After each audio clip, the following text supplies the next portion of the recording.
The Black Channel is live.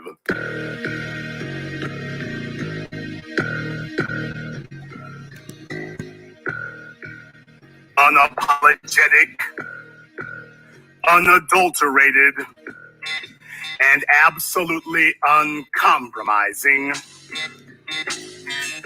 Greetings, brothers and sisters from around the world, and welcome back to the home, the haven, the stronghold, the everlasting superfortress of intelligent black thought.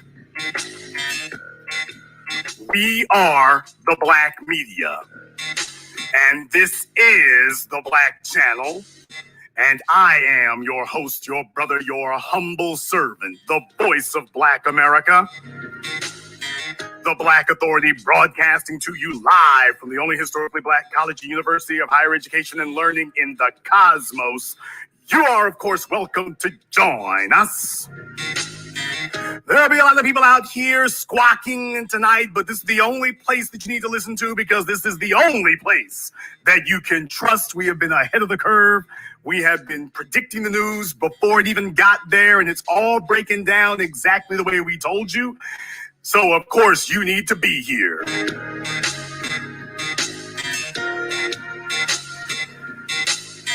I warned you all years ago. People asked me, they said, Jason, what's it gonna be?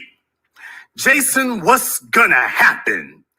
Are the Democrats going to eventually wake up and realize that they're on the wrong side of this?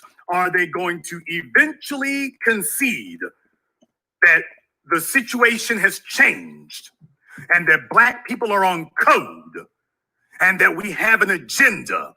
Or are they going to keep trying to take us for granted and keep just marching on and saying, you know what, them niggas will be mad for a little bit, but when push comes to shove, they gonna fall in line with whatever we throw at them. People ask me what they gonna do, and I told you all, Jason's Law, the past is the best indicator of the future. That they were not going to back down, they were going to double down. And that's exactly what they've done. They haven't backed down. They heard what we said.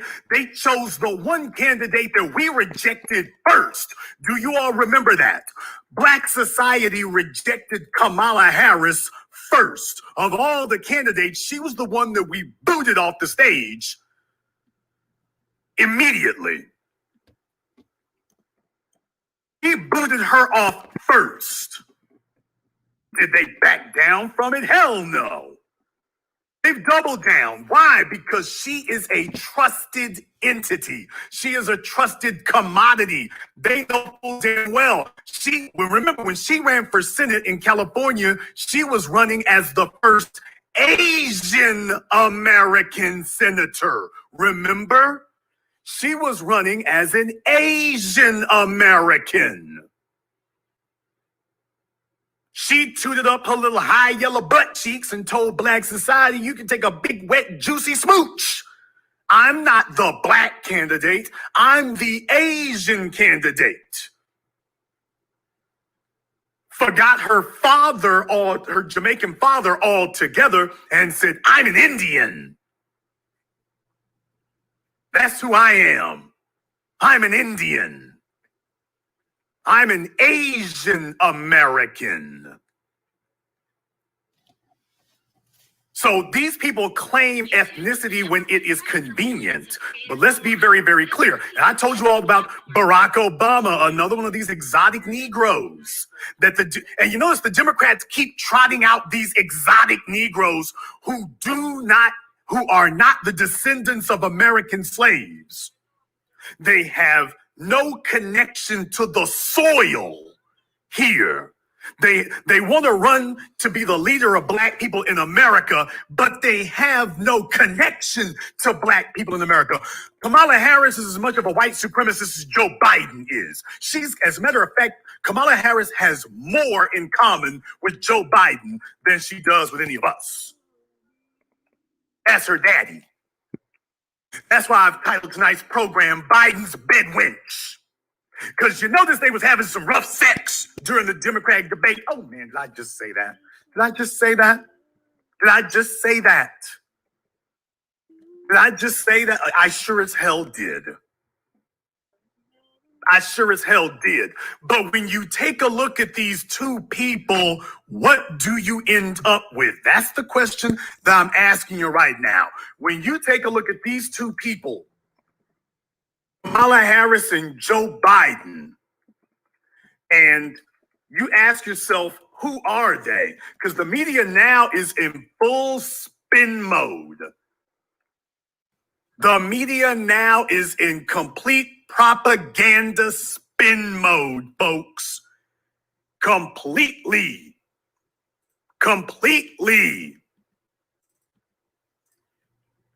They are saying they're trying to rewrite Kamala Harris's history now.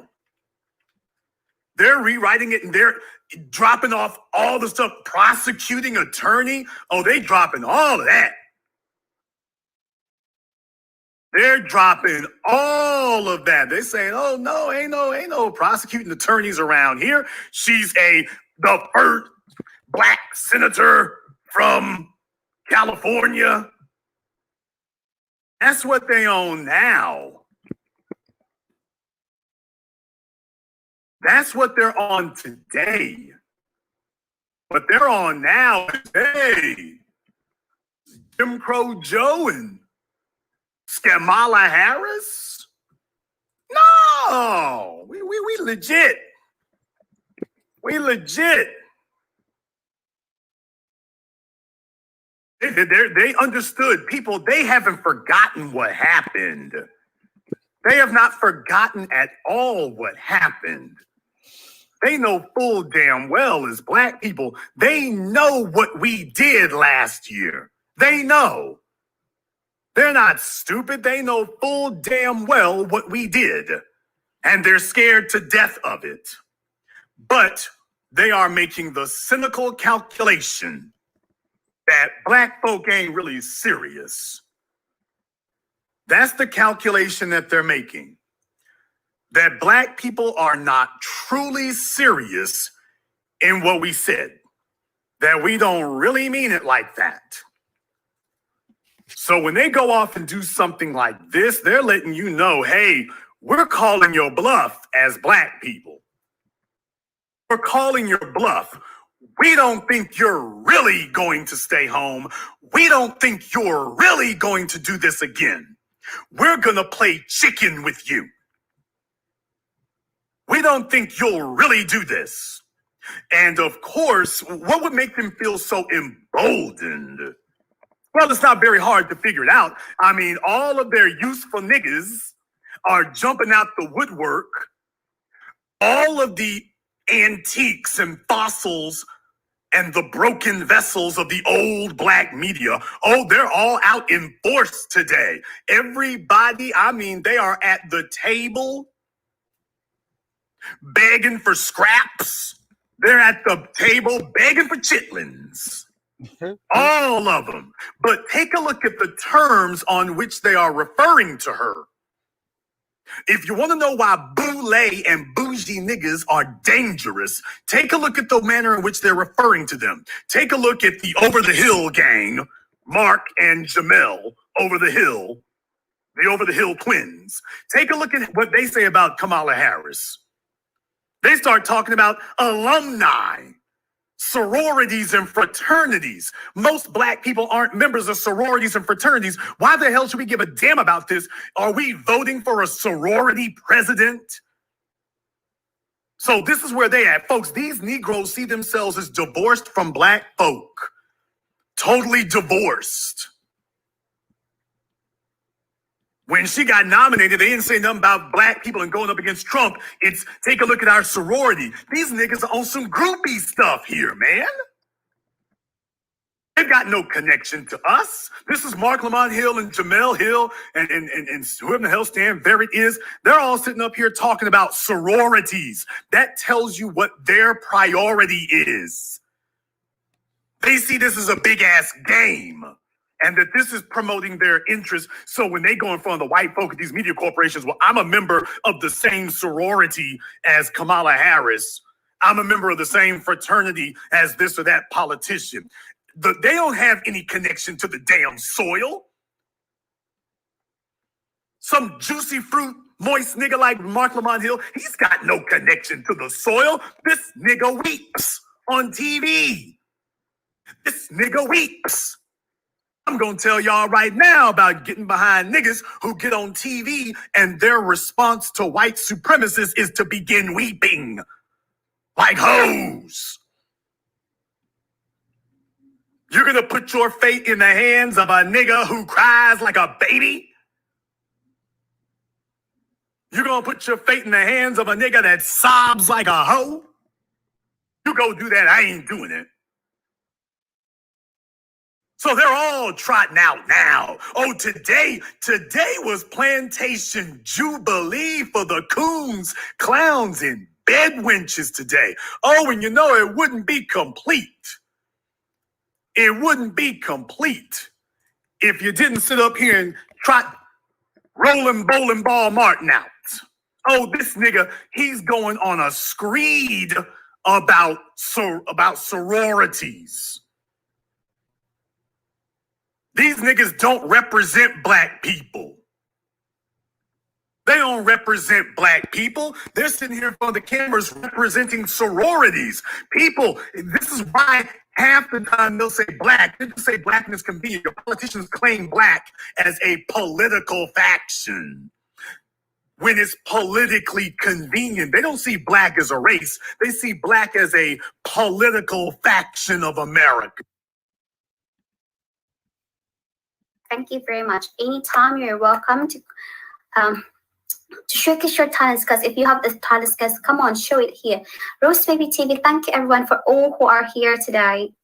I'm so happy you joined me on my live stream today. I wish you a happy weekend. Enjoy your day or afternoon or evening, wherever you are. Be careful, be safe all the time. So now it's time for us to go raid. And these bootleg niggas in the media are exactly the same. Please grab that link, Party Music, okay? So Roland Martin's meatloaf head is sitting up here talking about sororities, Howard University, fraternities, aka sorority. Take a look at how long this nigga is going on. Tell me what the connection to us as black people is. Why in the flip-floppity hell should we give a damn about what sorority you're with? We got for real ass issues going on out here, and these niggas are talking about a sorority. Do you all understand how out of touch with us they are? Do you understand how inexcusable this is? To do something like this at this critical juncture of history. This is why everybody defected from the old black media and they made their way over to the new black media. This is why the soil talks to us. This is why the soil speaks to us. The soil speaks to us because your old biscuit and croissant, champagne and croissant crowd, we don't know them niggas. We're dealing with white supremacy out here. You see, let me tell you something, Bowling Ball Martin. This Eminem looking nigga, and I'm talking about the candy, not the rapper, not the rhymer. But this hard shell Eminem built nigga, let me tell you something. Ain't no way in the hell that you would ever catch my black ass dancing next to Hillary Clinton. And the reason you wouldn't catch me doing that is because I don't give a damn what she does for black people.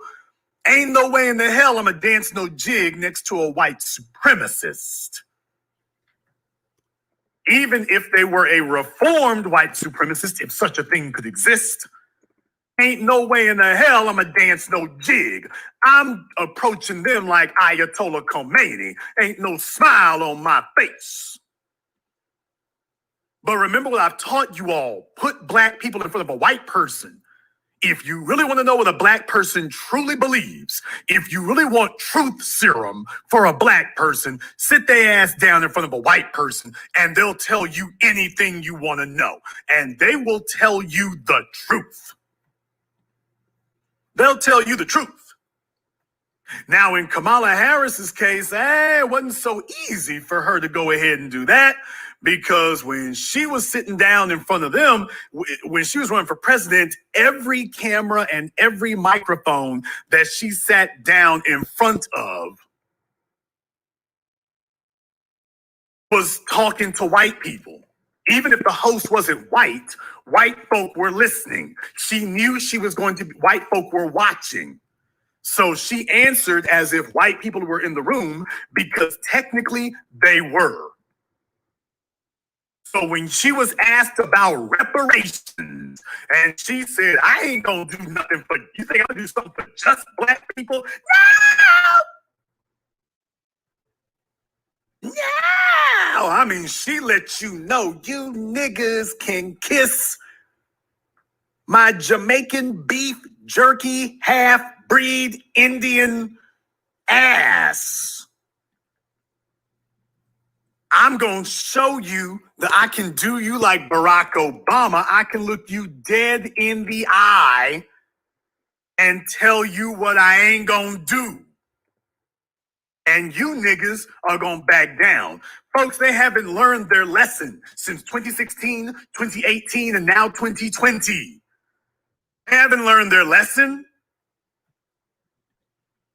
They haven't learned their lesson. They are really trying to see if they can make us back down. And right now, everybody is putting in their bets. Everybody's putting in their bets.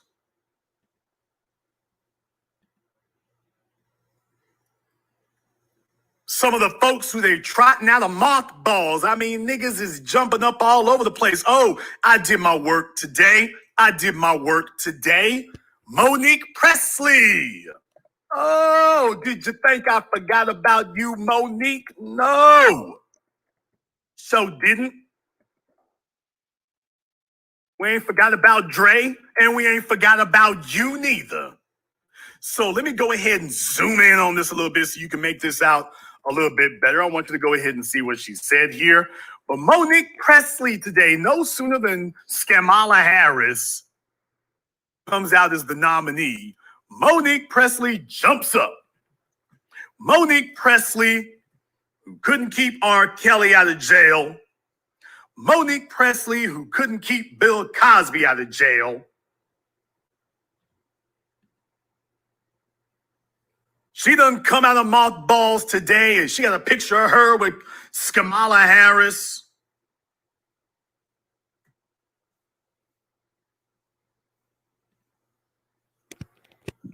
Boy, I mean, the cheesing, people. The cheesing. They ain't playing with you.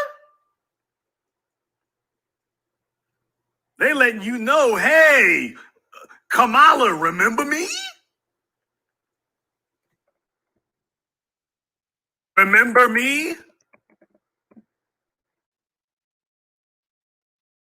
Coming out all over the place now to let you know I'm mobbed up. Next thing you know, Monique is going to be handing out recipes for chicken vindaloo curry. For those of you who know your Indian dishes.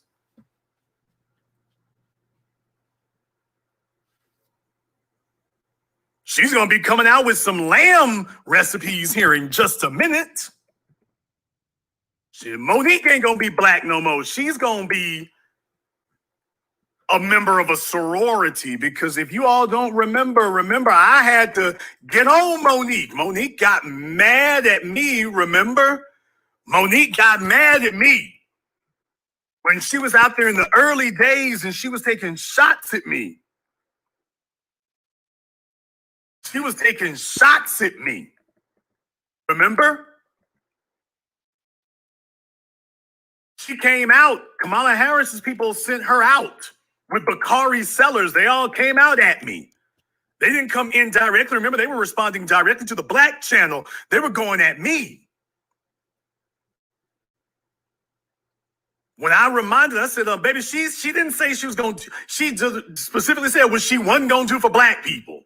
And When Kamala Harris, you saw I had my invoices.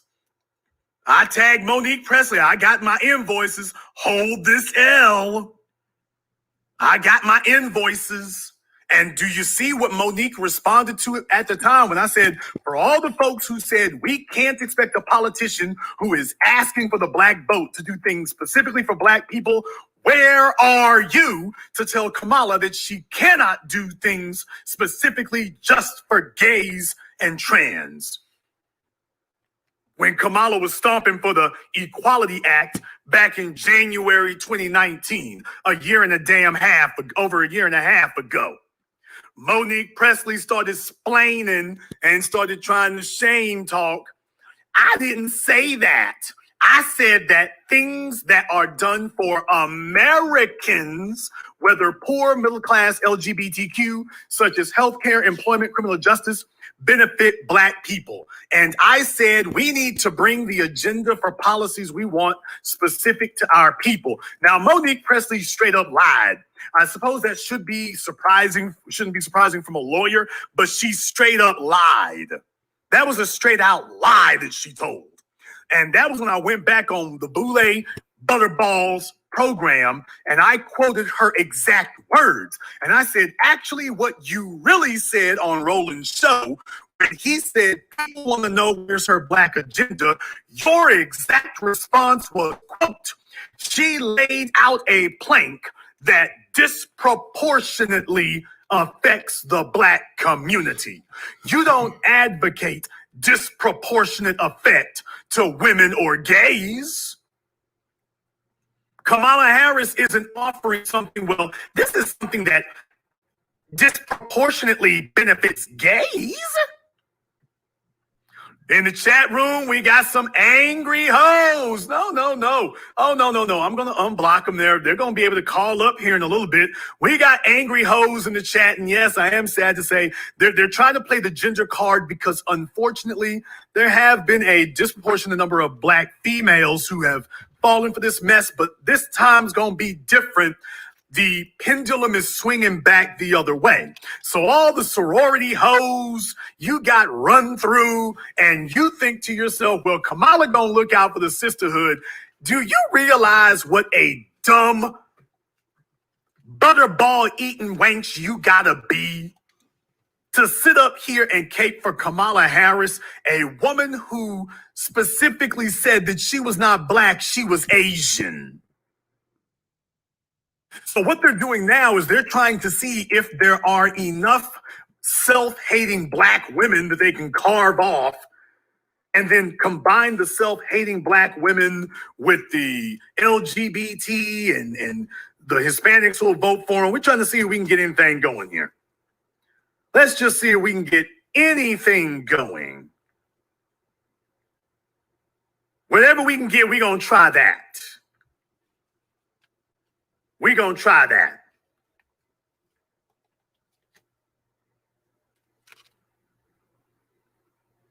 So, yes, I understand. They're going to grab, some of you niggas think you're going to get invited to the cookout. Only this time, what, they're going to be serving, what? Let's see if we can go ahead and get this shish kebab or kabori kebab going. Let's see if we can do that. No, we ain't serving no kakori kebab with no shish kebab, no kush kush. We ain't doing none of that. We ain't doing none of that. Nigga said kush kush. We roasting politicians. We ain't serving hors d'oeuvres. Ain't no lamb chops on the menu. Ain't no lamb chops. Some of you are sitting up here telling y'all gotta understand. Right now, this is a critical point because the Democratic Party is trying to weigh just how many black women are willing to sell out the group. You see, Monique Presley is willing to sell out the group. Do you understand that? She's willing to sell out the group so that she can gain specific benefits for herself. But she's ready to throw out the group. She's ready to stab all of us in the back so she can get something specific for herself. And what they want to see is how many self-hating black females are there in society that they can cobble together who are going to ignore all the black women that Kamala Harris locked up in California. And you all understand, with the people I've had here on the Black Channel, folk from California, convicted felons, y'all understand they have black women working on the fire brigade and the fire line up there in California. I got to remind you about that. That's good old-fashioned slave labor. That's good old-fashioned slave labor. In California, when you all see the fires on TV, that's not wilderness that's burning down. They never show you all the houses up there. Those are the reason why they fight fires in the hills is because all the rich folk live up in the hills. But the media is very careful not to show their houses. They make it look like it's just some mountainside burning up. You're like, well, why don't they just let it burn out? Because it's not just mountains. There's houses, multi-million-dollar houses. Remember, Joe Rogan talked about how his was up there in the hills and had gotten burned. All your millionaires in Hollywood, for those of you who've been out there, you travel up Interstate 10, the 105. Anybody who's been up in the Hollywood Hills, if you've gone up to the Hollywood sign, you see there's houses on the hills. When you get out in the valley and Moreno Valley and all that, you see the houses all over the damn place up in the mountains. Multi-million-dollar houses. So they need these convicts because they don't have enough firefighters to fight these fires whenever that happens. And Kamala Harris made sure that a bunch of black women, a bunch of black females, when you get locked up in California for them felonies, a bunch of black females are out there working the fire line for pennies a day if they get paid anything at all. And she made sure that she extended their sentences and would not let them out. She blocked them from being able to leave prison so that they could go work on the fire camp, correct? Make sure they could work on the fire camp on the fire line. That's Kamala Harris's record. So if you're a dumb 21st century bootlicking bed wench who's sitting up here caping for Kamala Harris, that's because you believe that the black women out there fighting those fires, well, that ain't you. That'll never be me. Yeah, they got them, but they ain't gonna get me.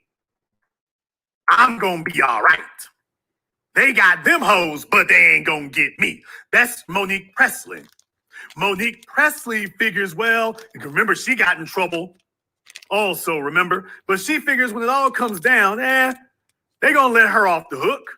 When it all comes down, she's not sitting over here with us. That's what they always tell themselves. Kwame Kilpatrick figured he wasn't over here with us. Monica Conyers figured she wasn't over here with us. All these bougie niggas always tell themselves, you ain't over here with us. That you are the black overseers. If the white folk aren't around, we don't have the white overseers, you're the black overseer. So what we're going to find out now is how many black women see themselves as a part or that they've graduated out of black society. Kamala Harris ran as an Asian American senator.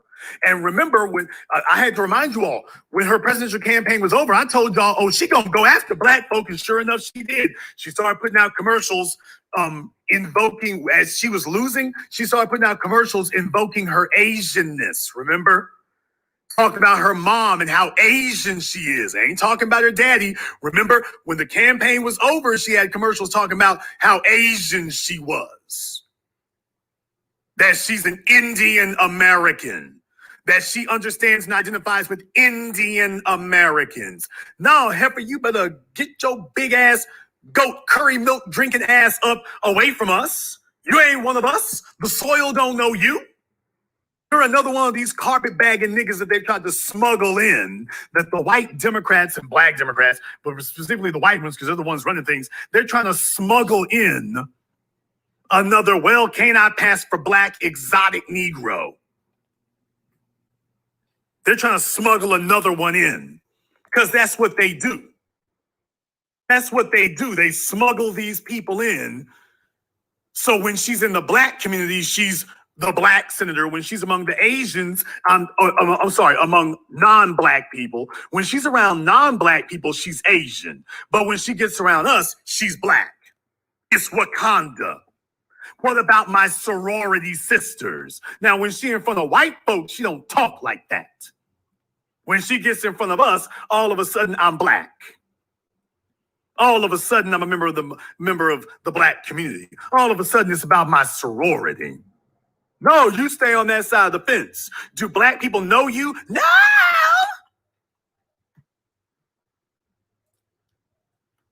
But I want to remind you of one more thing. I want to remind you all, as Kamala and Joe are looking at each other's eyes, and couldn't Joe be her husband? Y'all seen Kamala Harris's husband. Couldn't Joe Biden be her husband? I ain't even joking. I ain't even lying. Take a look at that look on her face. She looking at him like this is a love story. Y'all take a look at that picture. To all my pimps and players out there. To all my players out there, you know when a heifer is looking in your eyes with genuine desire. Oh, I'm going there. I'm going there, wench. I'm going there with you can bring on your lame Brian draws. I'm going there. She's looking at him with genuine desire. I ain't lying. There's the picture on your damn screen.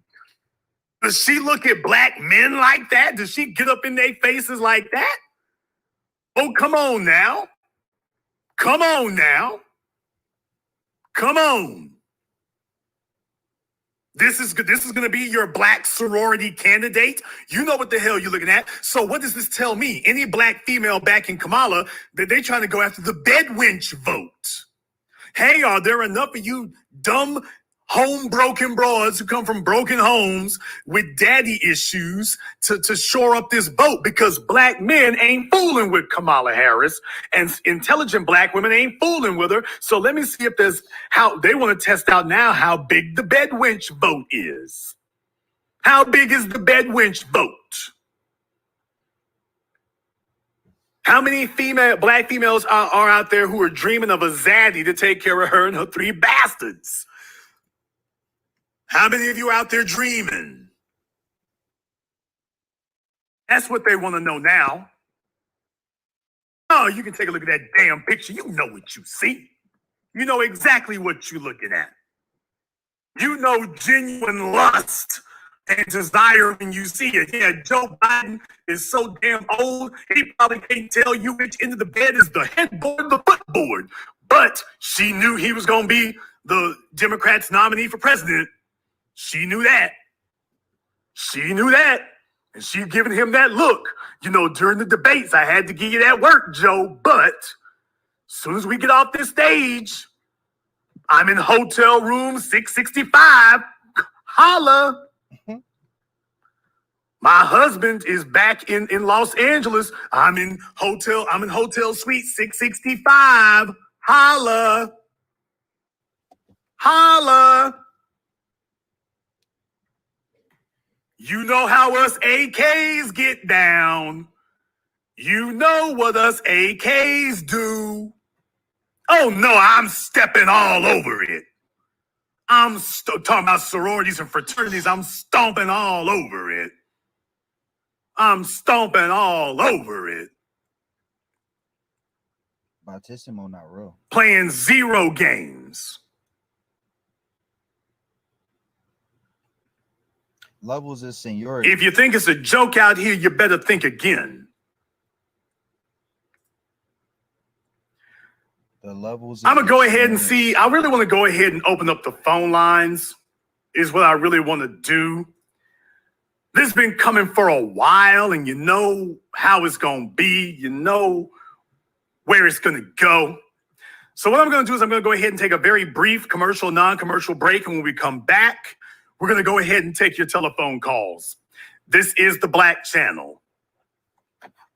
Hey, what's up, y'all? I hope y'all wearing your mask everywhere you go, and more specifically that KN95, protecting against all the germs that are in the air. But also I want to tell y'all one more thing to stay safe. You rub it around, not only do you knock all the germs, but drying out your skin, because traditional hand sanitizer leaves with aloe vera.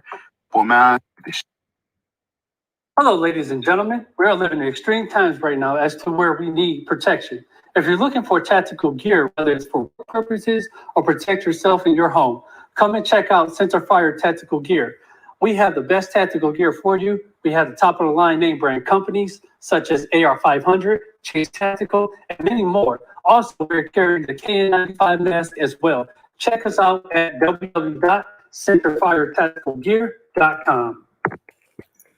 This is the Black Channel. I am your host, your brother, your humble servant, the Black Authority. We're getting ready to go ahead and open up the telephone lines.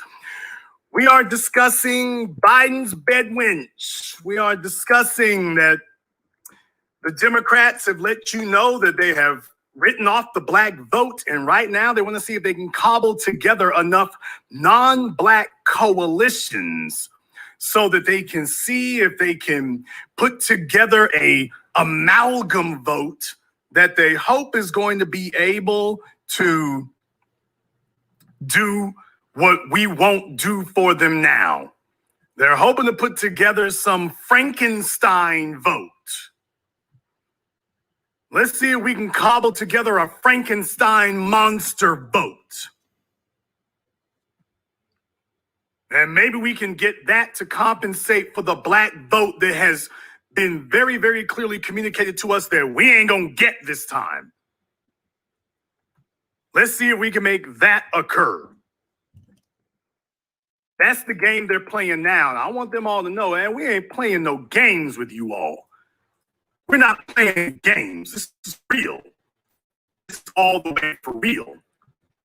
So let us be very clear about what isn't going to happen. This is the Black Channel. We're going to go ahead and open up the telephone lines. The number is 646-787-1933. That's 646-787-1933. Your personal access code to the blackest radio program in existence, the only one that actually serves your purposes, the only one that actually serves the purposes of black people. This is your time to go ahead and call in for that. The telephone lines are filling up here. We're going to go ahead and take our first call. Let me get caller from area code 469. You're on live with the Black Channel. What's your name? Where you calling from? John from Dallas, what's on your mind?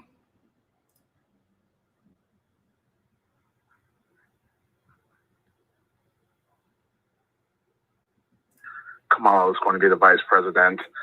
And the reason why is because this is going to be a perfect opportunity to test our temperature.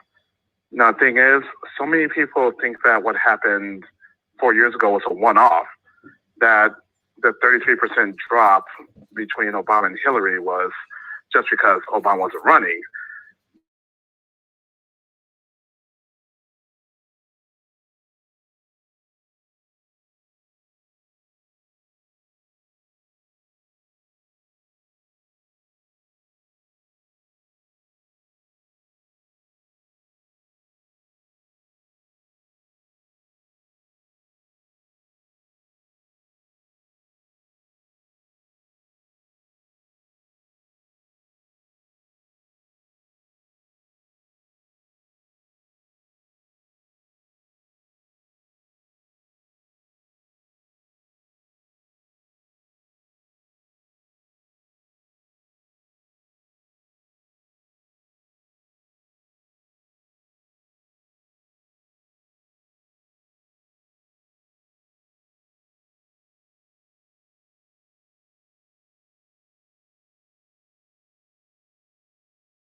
chattel slavery.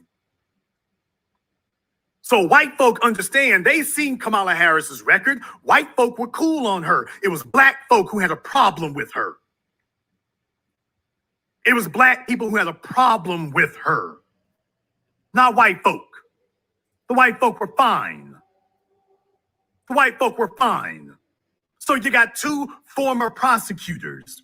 You got two people who have enforced draconian laws against specifically targeting black people.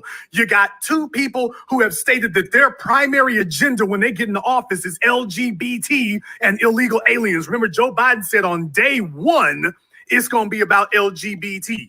On day one, it's going to be about illegals. Kamala Harris, same thing. On day one, it's going to be about LGBT and illegals. On day one, it's going to be about the Equality Act. On day one. None of them said they were going to do a damn thing specifically for black people on day one. So our job now is to let you know, oh, it's not going to be a day one. You've reached the end of days. You've reached the end of days. So you got two former prosecutors, two people who have used the law to specifically target black people, two people who have stated that on day one in office, their agenda is LGBT and illegals, two people who, when asked about reparations, flat out said no. Back away from me, niggas. The answer is no. I got gays and illegals to see about. Not you. So if you want to know what it is that they're betting on there, now you have a clear idea of exactly why. Caller from area code 540, you're on live with the Black Channel. What's your name? Where you calling from? Yes, Jason Black. My name is Paul. I'm from Woodbridge, Virginia. Paul from Woodbridge, what's on your mind? Brother, I've been listening to you for several years now. I have Race War. Gentrified is on the way. I have 7 a.m. And at first, I didn't get quick with this. I didn't know what to think of you because there's so many different people out there. But brother, I'm here to tell you, as of now, you have my full support. As you say, Vernon Johns, look him up, crawled so that Dr. Anderson could walk. Dr. Anderson walked so that this brother who's on the phone, who has done more than enough with the funds and the limited resources that he has to keep us on our feet. I knew at work, I'm like, yo, they're going to pick her, dog. And they're like, oh, no. I'm like, dude, yes, they are. Even Tulsi Gabbard.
Elizabeth Warren wasn't going to galvanize any voters. All the white women, all the soft white supremacists, they're already voting for Biden. So what they're telling you is what they are afraid of. By choosing Kamala Harris, they let you know, look, I mean, that chick with the Congressional Black Caucus, I don't even remember her name, it don't really matter. Folks, she wasn't viable. Don't nobody know her. Black folk don't know her. Keisha Bottoms, everybody knows the deal in Atlanta. Keisha Bottoms wasn't viable. Keisha Bottoms told you everything was fine in Atlanta, and 2 days later, it blew up in her damn face. Nobody was checking for Keisha Bottoms. Stacey Abrams, please. I told y'all from the beginning, Stacey Abrams, all they're doing is blowing smoke up her big wobbly ass. Girl, they're not going to give you nothing. You're here to be the carrot on the stick to make folk think that some of the fat hoes got a chance. You ain't got no chance. They try out a big, jolly, jiggly mammy and then tell you, hey, all you other jiggly mammies, you got a chance too. Don't she look like you? Stacey Abrams, who has done nothing for Black people and has never advocated for Black people, much less Black women. Hell, and I think that was the reason that Andrew Gillum crawled his way out the closet in the last couple weeks. I think that's the reason that Andrew did it. I think Andrew did it because he was telling himself in the back of his mind, you know what? The rest of these niggas ain't viable. Cory Booker has already been beaten. Kamala Harris has already been beaten. Stacey Abrams has already been beaten. Maybe I got a shot. Why didn't he just wait? I really do believe he came out of mothballs because he was telling himself, even if it wasn't realistic in the back of his mind, hey, maybe there's a lane for me. No, ain't no lane for you. No lane for you. So they chose the only one they really could. Karen Bass is a non-starter. Nobody knows her. Keisha Bottoms hit rock bottom in Atlanta. Stacey Abrams is a punchline. Andrew Gillum is worse than a punchline. He's a comedy routine. He's bizarre. Andrew Gillum is worse than a punchline. He is an abnormality. He's this freak of nature. So they chose the only person that they could. Why? Because they're letting you know. Remember, people, vice presidential candidates are chosen to shore up an area that they believe that the presidential candidate doesn't have support in. Joe Biden was chosen because he has support in the Northeast. No, Susan Rice, Condoleezza Rice, Uncle Ben's Rice, no, Jerry Rice, none of them niggas got a chance. Forget it. No, they chose Kamala Harris because she was really the only thing going as far as what they felt was capable of being able to talk to Black people. Because y'all got to understand, all the mulattoes from the Obama years, niggas is on to that now. You can't trot any of them back out. Y'all need to share this program tonight. Click that red subscribe button. Click that yellow notification bell. We're the Black media. We're giving you the real. They can't trot out their mulatto niggas no more. That whole mulatto clique from the Obama years, nobody's going for them. Everybody sees them now. Nobody trusts them. So you can't trot them out. They're not eligible. They're not eligible. You're not going to be able to trot them out and be like, okay, well, let's see what's going to happen. It's not going to occur. So they chose the only one that they could really pick. You can't choose Elizabeth Warren because you already got the white woman vote. That's not where you're hurting. It's the Black vote where you're hurting. You couldn't pick Amy Klobuchar, certainly not after the murder of George Floyd and her connection to that. You couldn't choose Amy Klobuchar. You couldn't choose Bernie Sanders. The only Black person voting for Bernie Sanders is Killer Mike. You couldn't choose Keisha Bottoms. The only Black person voting for her is T.I. So that was it. It was dead in the water. Folks, they picked the nigga that they could, and they're hoping that, and the reason why they waited, now we understand why they waited so long, because he really should have chosen her 2 months ago.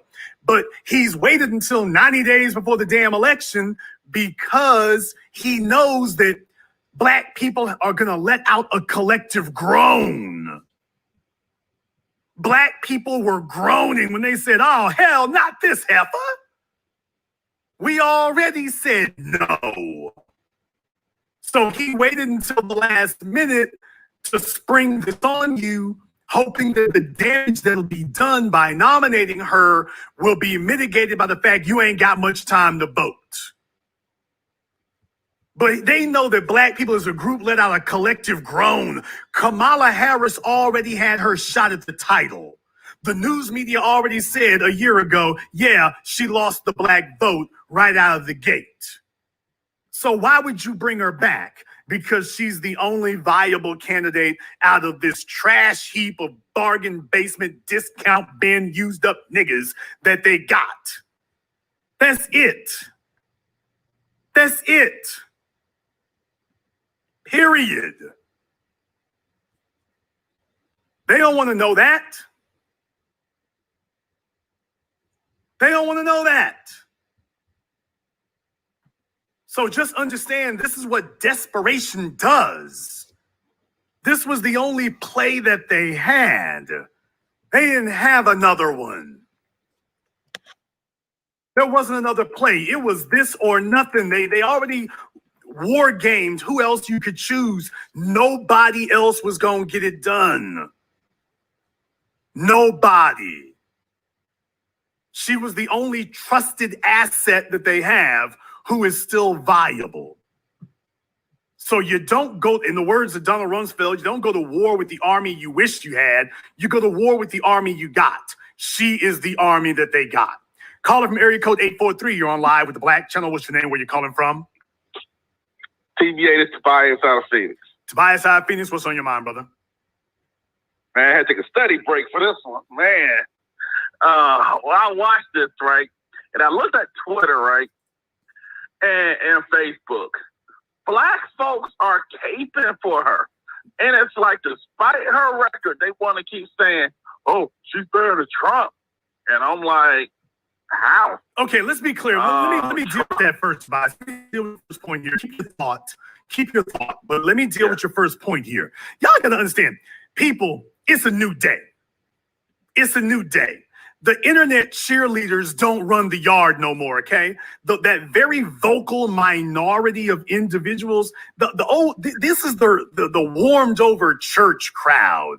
Niggas talking about they damn sororities and their fraternities as if that impresses the rank and file. It's your sorority niggas from your HBCUs. They live on the internet. They live on Twitter. They live on TikTok. They live on Instagram. So, of course, this is what Joe Biden was hoping for. Okay, hopefully there'll be enough of them to make it seem like they speak for Black people. No, they don't. They're just a very vocal minority. And they understood this would trigger them and this would mobilize them, but they're very vocal. Problem, you're a vocal minority. Emphasis on the word minority, not vocal. They don't speak for the masses. They don't speak for the group. Brother, if they did, why didn't they save her ass a year ago? If they were really that consequential, explain to me why they didn't save her ass a year ago. If they really matter that much, if they're really that powerful and that influential, where the hell were these niggas a year ago when she needed them? Instead, she's playing second fiddle to Joe Bigot Biden. Where were these niggas? Remember Roland Martin and the rest of them? If they were really on her team like that, if they were really that real about it, why aren't they there with her when she needed them? And I say to you, they were. Folk like you and me, we ain't vocal right now. You know why? Because we already made up our minds. We ain't got to say nothing. We already made up our minds. We've already made our decision. We made our decision a year ago. Now all you're really doing is ticking us off. That's all you're really doing. By bringing her back, Didn't we tell you to get this hoe the hell out of here? And you done brought her back? Don't you know? Don't you know right now you're only pissing us off? They get it. They get it. They just want to see how much we're going to take. You know why? Because the civil rights generation taught them that we ain't really serious all the time, that our stamina isn't really that strong. Our commitment is going to waver. And they're trying to see if they can just wear us out. We're just going to keep hitting you with Kamala Harris and Joe Biden. And, well, they ain't Trump. And we're going to see what they're for. You have to understand, in white society's mind, as a society, black people are a caricature. Joe Biden meant, by the way, for those of you who thought that Joe Biden was about how, unlike the Latino vote, black society isn't diverse. Remember when he said that just last week? So in other words, black folks are just one big nigga. You're just one cartoon character. So if you thought he was joking about what he meant by that, oh, I didn't mean it like that. Yeah, you did. Yeah, you did. You sure did. Because the civil rights generation don't run the yard anymore, but in their minds, black people are just one big monolithic mishmash. And we're going to do what the civil rights generation did simply because we're black. We're not diverse. We're not independent of thought. We're not independent of ideology. Y'all all just the same. All of you are essentially the same. And the tactic that worked on your mothers and fathers and grandmothers and grandfathers, it'll work on you. It'll work on you. That's it. So just understand, brother, that's I want to make that point right quick, that they're doing this because they think we're just the same person. Yeah.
here is that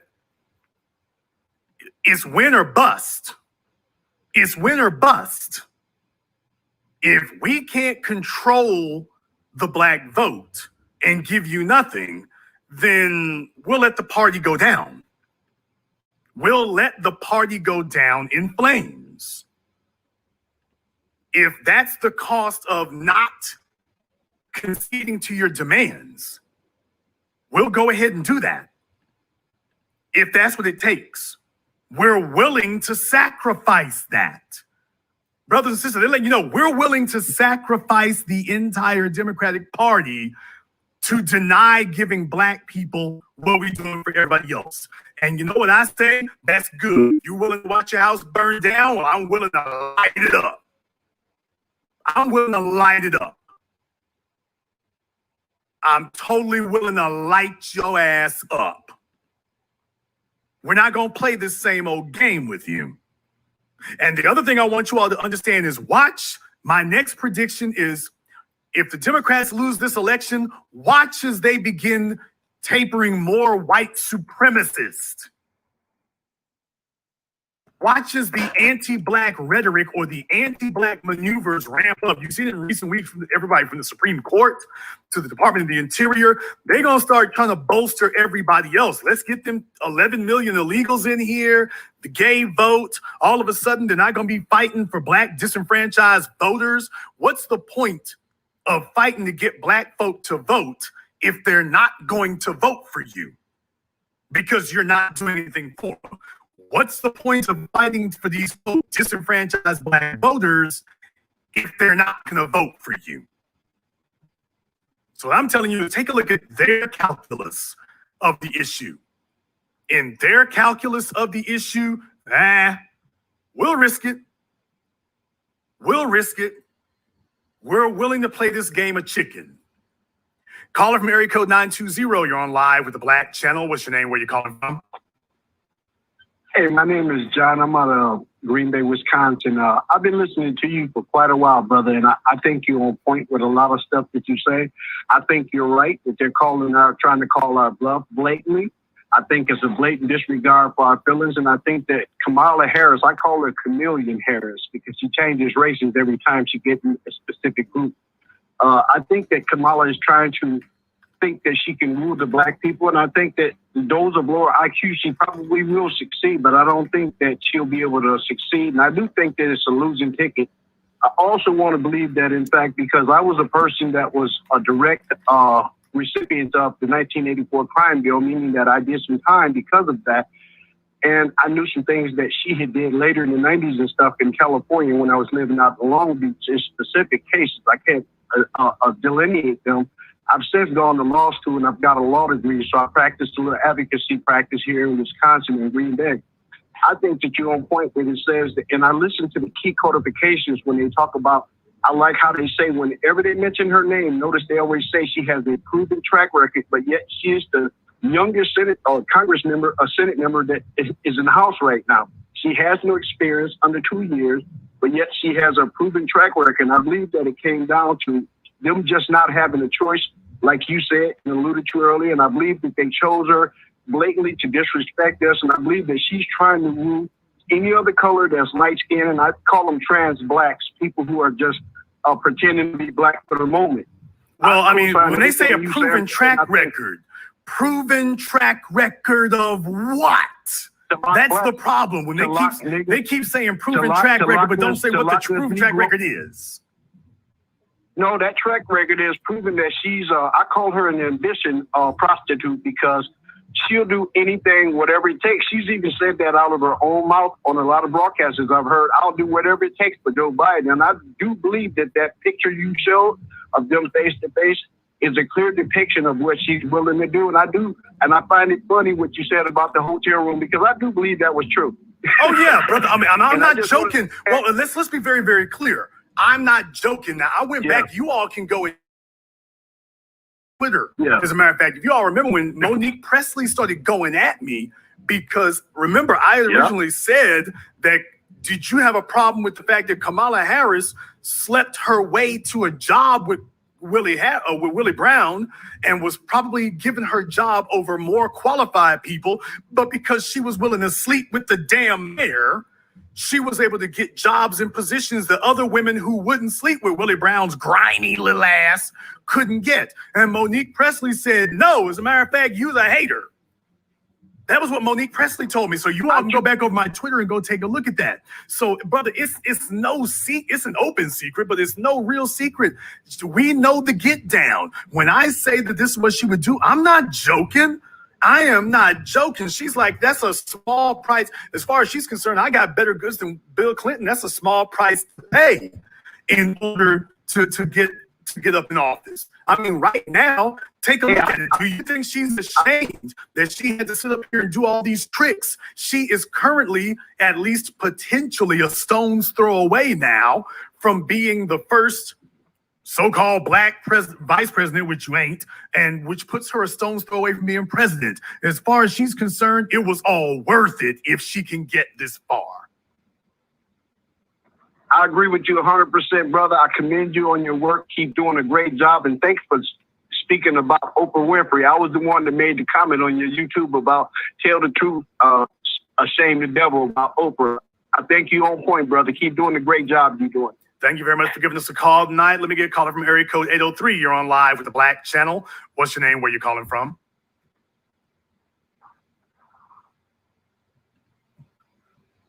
Okay, caller from area code 803 has been abducted. Caller from area code 804. You're on live with the Black Channel. What's your name? Where you calling from? Hey, Jason Black. This is Kendall. Kendall, where you calling from? Richmond, Virginia. Kendall from Richmond, Virginia. What's on your mind? Richmond, Virginia. Yes, Jason, love your channel. I have my little grandson listening to you. A little hardcore for him, but I let him listen.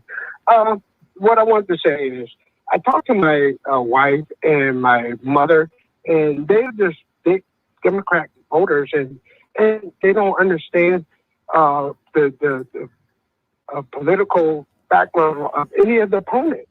Do you know about these guys? And they don't. This is Democrat. We need Trump out.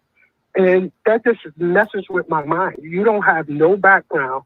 I'm going, Biden is just as bad as Trump. And they're going, we just need Trump out. Yeah, but you know, look, those old desperate dumb niggas who blindly vote Democrat, these unintelligent, uninspired, anti-intellectual Negroes who simply vote because it's a Democrat. They're unsophisticated, unintelligent, and they just vote Democrat without thinking. The day of the blind voting black person, that's wrapping up. Thank you very much for giving us a call. We're wrapping up the days of the unintelligent, unsophisticated, blind voter. You just vote because your mama, when she was working the track, or your daddy, when he was running guns or running rum, voted Democrat. No, we're not doing that. We're not voting because it's the family tradition. We are voting what is in our best interests. That's what we're going to be doing. Caller from area code 818. You're on live with the Black Channel. What's your name? Where you calling from? Jimmy from San Diego. Brother Jason, how you doing? Jimmy from San Diego. What's on your mind? You know, we spoke about Kamala Harris being the obvious choice. And lo and behold, 48 hours later, she's the choice. Before I get to excoriating her on all her horrible record in California, please explain to me, Jason, how in the hell is Kamala Harris up here going to help Joe Biden get that white supremacist vote up there in Michigan where they walk around on Gretchen Whitmer's backyard with their guns? How is that going to help them? Joe Biden's going to get that vote because the white supremacists understand who Joe Biden is. They know about Biden's law. They know who he is. You have to understand. It's code speak for them. They know who Biden is. They know the get down. They know the deal. They're under no illusions about who he really is. So that's why he doesn't have to campaign for them. Kamala Harris is here to get the black vote. But they also understand that white folks see her as a prosecutor. So they know at the end of the day, they got her number. And they know that. So that's the real issue there. They know they got their numbers, so they're hoping that the calculus holds up, and they're hoping that it holds out for them. That's all they're doing. They don't have a better option. They got to go with her because they don't have a better option.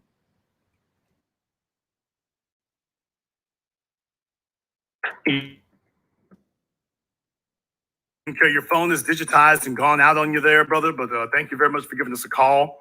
Let me get caller from area code 773. You're on live with the Black Channel. What's your name? Where you calling from? Hey, Jason, this Taryn from Chicago, Illinois. Taryn from Chicago. What's on your mind? I saw the bill. What's on my mind, brother? She don't got a snowball chance in hell to win. She's a Sambo ass nigga.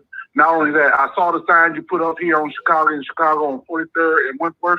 I took a picture of it, and I'm sending it all over the world. Also, brother, getting back to that sign, that's a great job.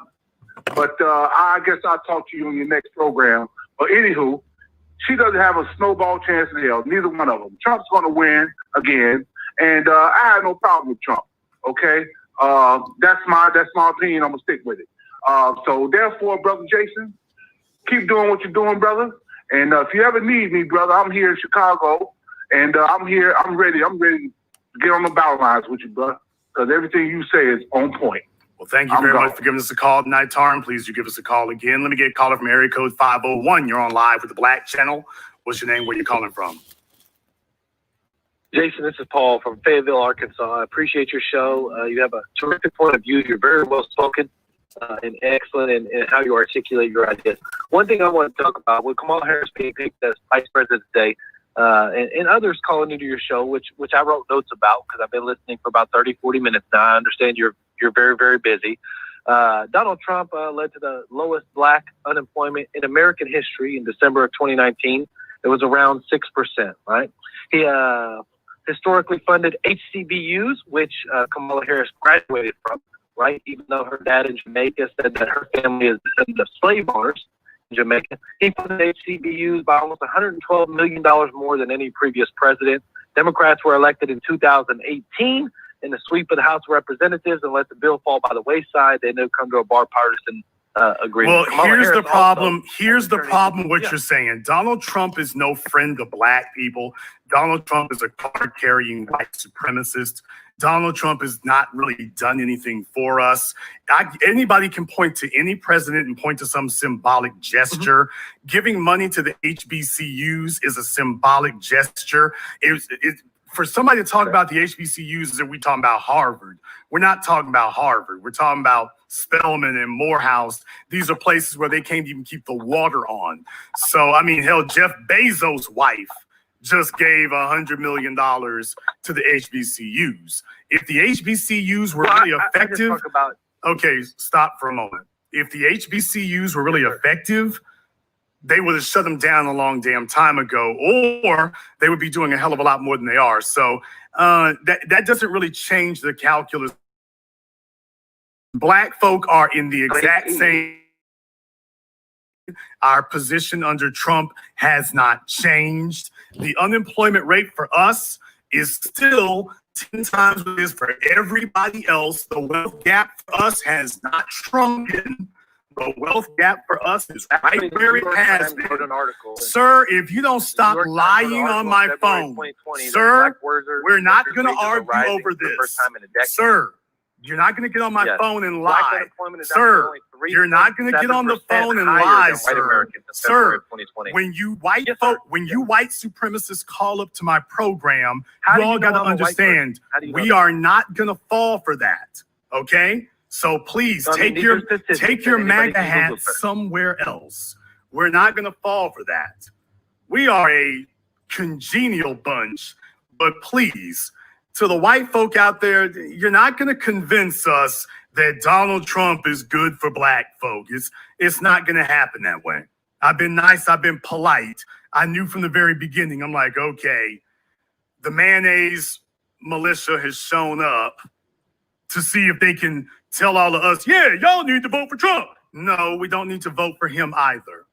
No, we don't. Yes, I know he's calling from Fayetteville, Arkansas, hardcore redneck country. Well, maybe he's with his MAGA hat. They try to get too slick by half. They try to get too smart by half. So this mayonnaise minister calls up my program to bring us the gospel of Donald Trump. And you saw what happened when I said, well, Donald Trump's just a white supremacist, and these are symbolic gestures. Oh, no, it ain't symbolic. Take a look at the unemployment rate. That's that Fox News talk. Over there on Fox News, they think that anybody who doesn't bow and scrape to the Democrats, that, oh, why, you're a potential Republican. They think if you don't bow and scrape to the Democrats, that you're Herman Cain.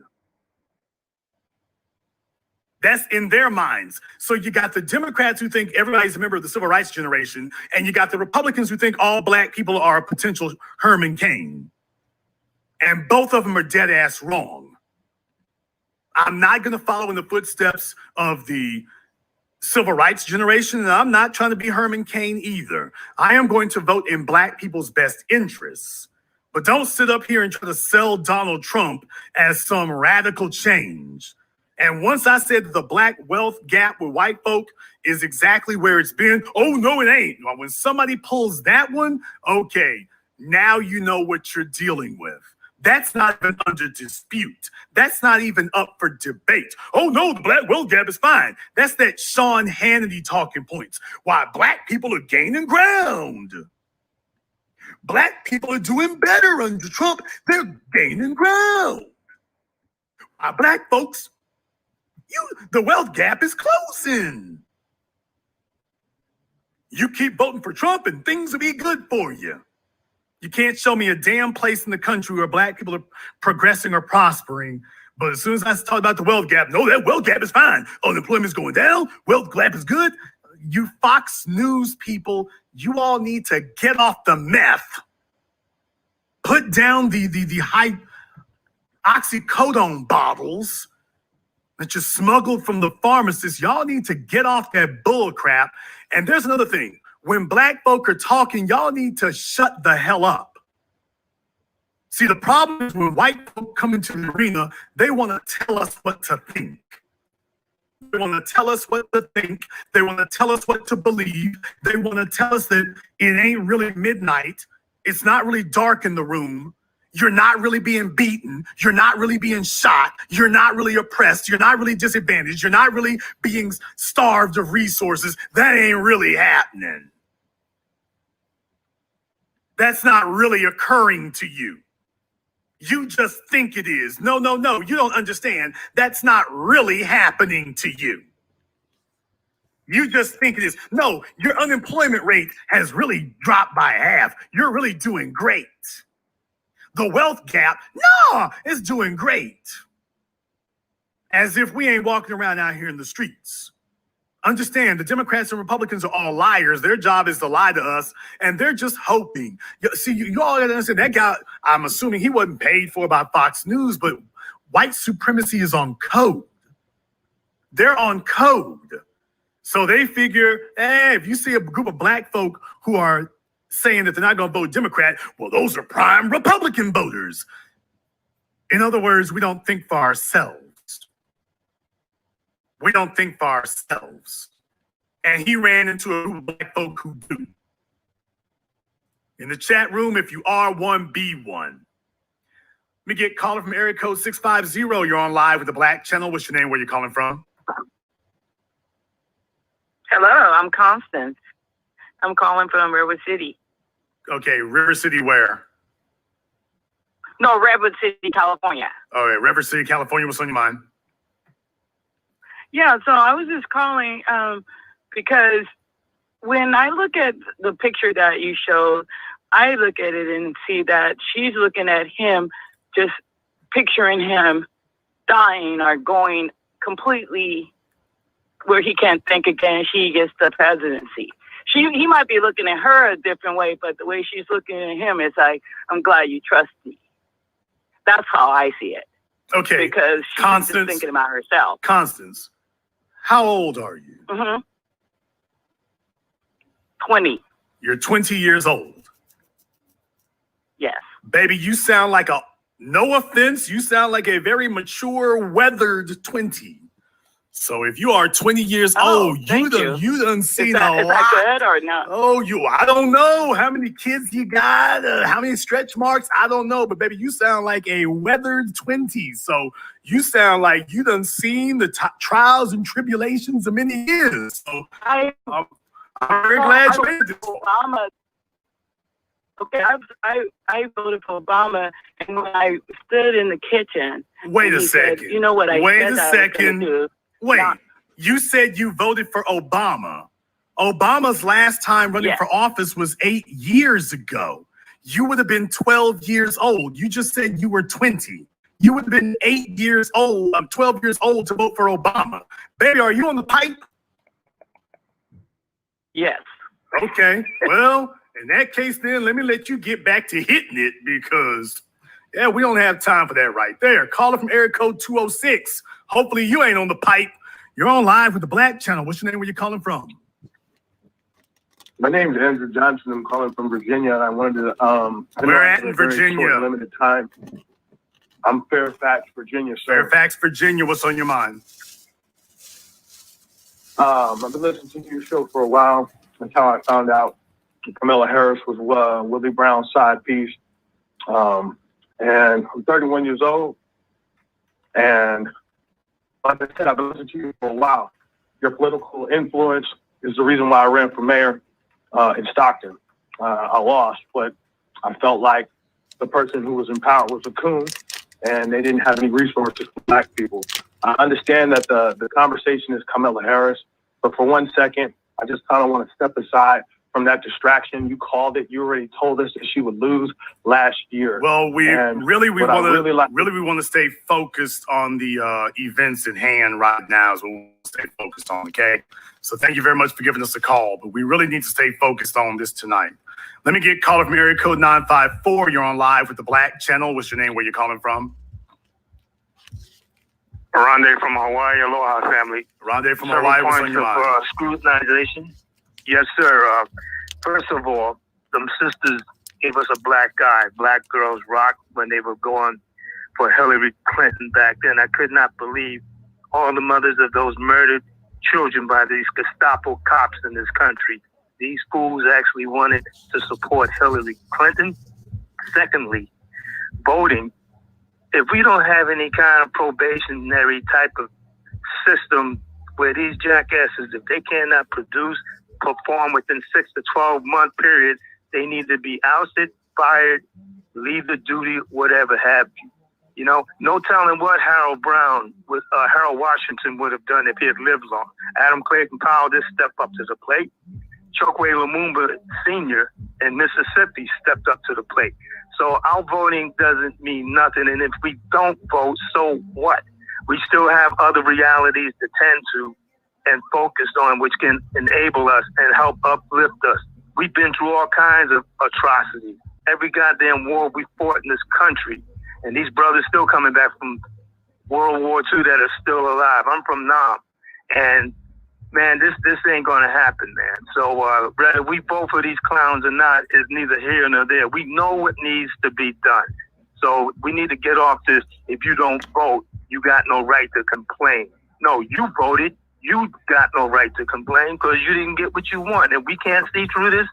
What do we expect? Or, you know, brother, here's the real thing. Anyway, I don't want to hear from anybody talking about if you don't vote, you don't have a right to complain or this, that, and the other. Because the niggas who voted can't show us what the results. They can't show us any wins. They can't show us any progress. So, nigga, if your vote was really so captivating and so effective, show me the effectiveness of it. Show us your wins. Show us the progress you made with that vote using your method. So I'm not going to sit here and congratulate anybody for a tactic that has failed. These are failed strategies that they're suggesting to us and trying to popularize failed strategies and getting mad we're not falling for it. Thank you very much for giving us a call here tonight. I'm going to try to get through a few more calls here. So everybody, please keep your comments brief. I know you've been on hold for a while, but keep brief for us here. I want to try to get to as many people as I can. Let me get caller from area code 818. You're on live with the Black Channel. What's your name? Where you coming from? Calvin Angel calling from Monterey, California. Calvin from Monterey. What's on your mind? Well, I'm coming to address what someone said earlier about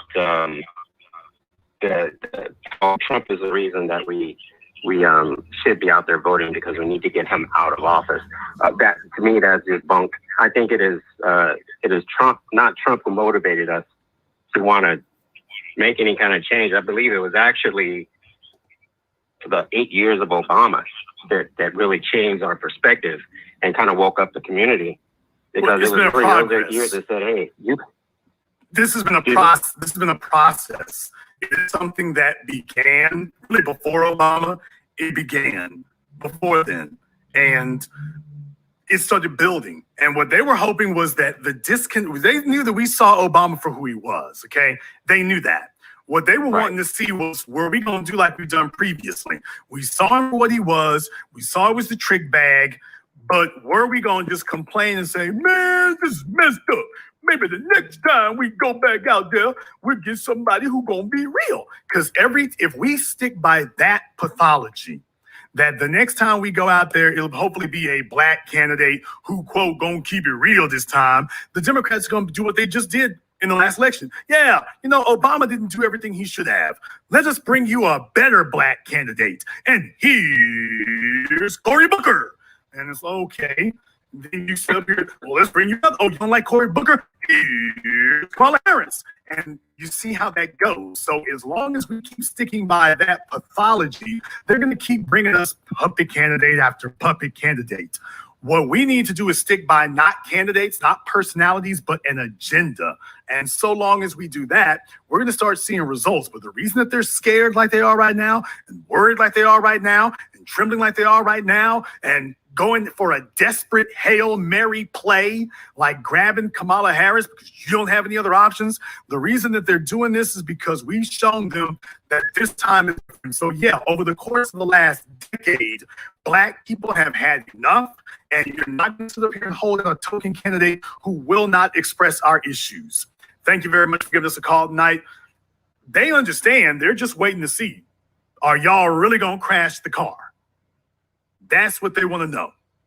Are you really going to do that? They ain't got nowhere else to be. Democrat, Republican, liberal, conservatives, I've taught you all. These are jackets that they put on. If it serves them in one election, they put on the conservative jacket. If it serves them in another, they put on the liberal jacket. If it serves them in another election, they're a Democrat. Another election, they're a Republican. Another election, they're independent. These are jackets that they put on, but these jackets don't mean the same thing to black people that they mean in white society. The great con job is convincing us that it means the same thing to us that it means to them. No, it doesn't. No, it doesn't. These things don't mean the same thing. Let me get called from area code 609. You're on live with the Black Channel. What's your name? Where you calling from? Yeah, my name is Emmanuel from Atlantic City, New Jersey. Emmanuel from Atlantic City, what's on your mind? I want to know, what are we going to do when these people finally step up their game and try to use physical force to denounce everything that we're trying to change in the society? They're already doing that. With the court system. They're already doing that, brother. They're already doing that. They're already doing that. So you say, what's going to happen then? What's happening right now? Are we going to just sit here and burn this whole place down? Because there's no way of reasoning with these people, and I don't really want to sit here and destroy things. But to be honest with you, it's just like that's the point where it's just like these people are just denying us reality, and they're trying to use guns and fear to intimidate us and keep us oppressed. So I don't know if that's the movement. Where should we all rally when this thing pops off? You rally where you are, brother, around the country. We didn't all have to go to Minneapolis. We didn't all have to go to Baltimore. We didn't all have to go to Atlanta. We didn't all have to go to Chicago. We didn't all have to go. They turned it up in Chicago tonight because the police just shot another brother up there. We don't all have to go up to Chicago. So you say, where do you rally? You rally right where the hell you at. That's what you do. But don't worry about what they're doing. You're supposed to be ready for anything and everything. They've already been shooting us. They already were pulling guns on us. They're just pulling more guns on us. They were already marching against us. They're just marching more people against us. The only thing they want to see is what are we going to do in response? But the marching isn't coming. The shock troops aren't coming. The riot police aren't on their way. The riot police are already here. Nigga, what you gonna do is the only question. Thank you very much for giving us a call tonight. Let me get a call from area code 206. You're on live with the Black Channel. What's your name? Where you calling from? Hey, my name is Thomas. I'm calling from Plano, Texas. How you doing? Thomas from Plano, my old stomping grounds. What's on your mind? Hey, man, just a quick one. Can you imagine Jews and the survivors of the Holocaust flying Adolf Eichmann in on the first-class flight, cheering him on from Tel Aviv to Jerusalem and making him prime minister of Israel? Oh, what no. kind of nonsense is this? I'll give you a better example. Yeah, can you imagine? I'll give you a better example. Let me give you a better example. For my history buffs out there, could you imagine that the Jewish people would be on Twitter cheering, talking about their sorority or their college when Mordecai Rumkowski was just nominated as your vice presidential candidate? Now, for those of you who don't know your World War II history, Mordecai Rumkowski was part of one of the greatest crimes of Jewish on Jewish crime in history in the town of Lodz, L-O-D-Z. For those of you who know your World War II history, the Nazis told him, hand us your children and we won't kill the rest of you. And he was part of that religious rabbi establishment who gave the famous speech, give us your children. And he convinced the people to give them the kids. They handed off the kids. They killed them and then came back for the rest of them. And then came back for the rest of them. They sent in a Jew to go and sell out the other Jews. But then again, that was very common. I told you all about this before. If you go see that History Channel series, I think you can get on DVD on Amazon, as a matter of fact, The Rise and Fall of the Third Reich, which I consider to be right up there with the American Experience's Malcolm X Make It Plain in its comprehensiveness. When the first part about the rise of the Third Reich, they went in depth about influential Jews in Germany who were talking about how Hitler's not a threat and he ain't a problem and y'all just go about your business, and the movie theaters are still open. The trains are still running. You can still go anywhere in town you want to go. These were your Jewish newspaper writers. They weren't the resistance. The Jewish newspaper writers were telling their people everything's fine. Sound familiar? Roland Martin, Joy Reid, Don Lemon. Everything's fine, they told them. Everything's all right. Everything's good. Yeah, I mean, there's been some things we don't like here and there, but, you know, it's just another day.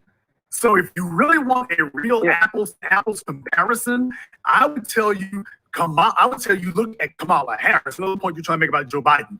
But I would tell you, look at Kamala Harris. And she is comparable to Mordecai Rumkowski, is what's going on right now. No, I understand. Yeah, but what I'm trying to say is, we need to think about that in terms of going after the chief architect of mass incarceration. No, his scalp, the political equivalent of his scalp, just as the execution of Eichmann fortified Jewish resolve for generations. We need a victory here. And Joe Biden's head, I would love to hear children in 2056 saying, no matter what happens, we got that bastard in 2020. Well, you know, I mean, look, they're going to keep rearing their heads. They're going to keep rearing their heads. Because the real thing is, yeah, we can get Biden this time. But the real thing is, yeah, we got to get Biden, that's for certain. But we also have to make sure that whatever we do, we forward our agenda, because they're just going to come back with another one. Remember, they lost in 2016. Did they get a young white person who at least could do the, hey, brothers and sisters talk, you know, and talk about his favorite rappers? No, they went from Hillary Clinton, one of the old guard who supported Three Strikes, and they come back 4 years later and get Joe Biden of the older guard, who was the writer of Three Strikes. But Joe Biden is the architect of Three Strikes. So to make sure that he doesn't consolidate that carceral legacy, we got to keep him out. Well, And I then, mean, if Trump wins re-election, the problem is 3 strikes is already the law of the land. I mean, it's there's the real problem. Yeah. So that would be symbolic. That would really be symbolic. What we got to understand is stomping them out. We can't just go after figureheads. It is the ideology, the underlying ideology where we accept Black people's issues being placed second. That's the real thing, because you can keep 3 strikes in place so long as the government adopts a Black agenda of reparations. 3 strikes could actually stay in place. What good is a law that nobody's going to use? So I think about it. I'm not saying literally leave it in place, but I'm saying philosophically speaking, you can leave it in place as long as it's not used. Black people who are prosperous, it becomes ineffective at that point. But these are I don't want us to get confused with the figureheads. Yeah, we don't want Joe to win for certain reasons. But by the same token, just remember, he's just one. They're going to cycle through. I mean, they got a conveyor belt of candidates who will choose and support the ideology. And that's where we really got to go after. Thank you very much for giving us a call tonight. Please do give us a call again. Let me get a caller from area code 214. You're on live with the Black Channel. What's your name? Where you calling from? Hello, Jason. Go lightly. Yeah. Hello, Golightly. Well, we haven't heard from you in a while. I've been busy making money. Oh, I thought you were busy. I thought you were busy trying to drive by my house. What's on your mind? Jason, you know I can show up. I thought that must have been somebody else's Honda Accord I saw go by. So I'm sorry, Hyundai Accent. That must have been somebody else's Hyundai Accent go by. Anyway, what's on your mind? Driving Hyundai Accent. But as the moderator said, keep it short, brief, to the point. You made a few good points, and you just said something about the young white guy. Hey brothers and sisters. Like that type of that 90s. I like 90s hip hop spiel. That type of person who can connect, quote unquote, to the young vote, specifically the young Black vote, specifically the young Black male vote. That will be Gavin Newsom. No. You kind of mentioned they've given this up. You don't think so? Hell no. 2024? Hell to the no. You don't think they're going to prop him up? No, then no, dear. So you see, here's the problem. Y'all got to understand, all these folk from these big cities, Black folk, California's like an island, and so is New York. So you got California one end of the country, New York on the other. And the problem is people in California and New York tend to think that they are indicative of the rest of the country, and they're not. Michael Bloomberg was a big deal in New York. He got knocked out of the race literally in 2 weeks. Gavin Newsom, the only place in America where Gavin Newsom could be elected is California. You literally move him to any other place in America, and he couldn't be elected ice cream catcher, dog catcher, ice cream salesman, dog catcher, or nursery attendant. So no, that only plays in those places. That doesn't play anywhere else. I know California gets a lot of news time because it's California. New York gets a lot too. Who was the last candidate you saw come from any of those places? The guy in the White House right now, and that's only because he doesn't strike the rest of the country as being one of those type of people. So no, Newsom, the only place he plays is in California. You march him out anywhere, and he's DOA. Okay, touche, Jason Black. Touche. I'll hang up now. Well, thank you very much for giving us a call here tonight. Please call and nothing else. No house calls, please. He's not without prior appointment. Caller from area code 703. You're on live with the Black Channel. What's your name? Where you calling from? Hey, Jason. This is Claude from Fairfax, Virginia. Claude from Fairfax, Virginia. What's on your mind? I basically don't have pretty much to say because you touched on a lot of points. But what I do want to say is that I think it's important for Black people to know that it's okay to be pro-Black. It's okay to think for oneself, for one's race. And we think of that as some form of anti-American or basically as a form of upsetting master, which I think majority of us tend not to do and what we shy away from. So I just invite people to just be comfortable in thinking pro-Black in your everyday activities. And it's for our own psychological well-being, if nothing else. Well, thank you very much for giving us a call So that's tonight. all I Please want. do give us a call again. Let me get a caller from area code 701. You're on live with the Black Channel. What's your name? Where are you calling from? This is Arbor calling from Fargo. Hello, Arbor from Fargo. What's on your mind? Fargo.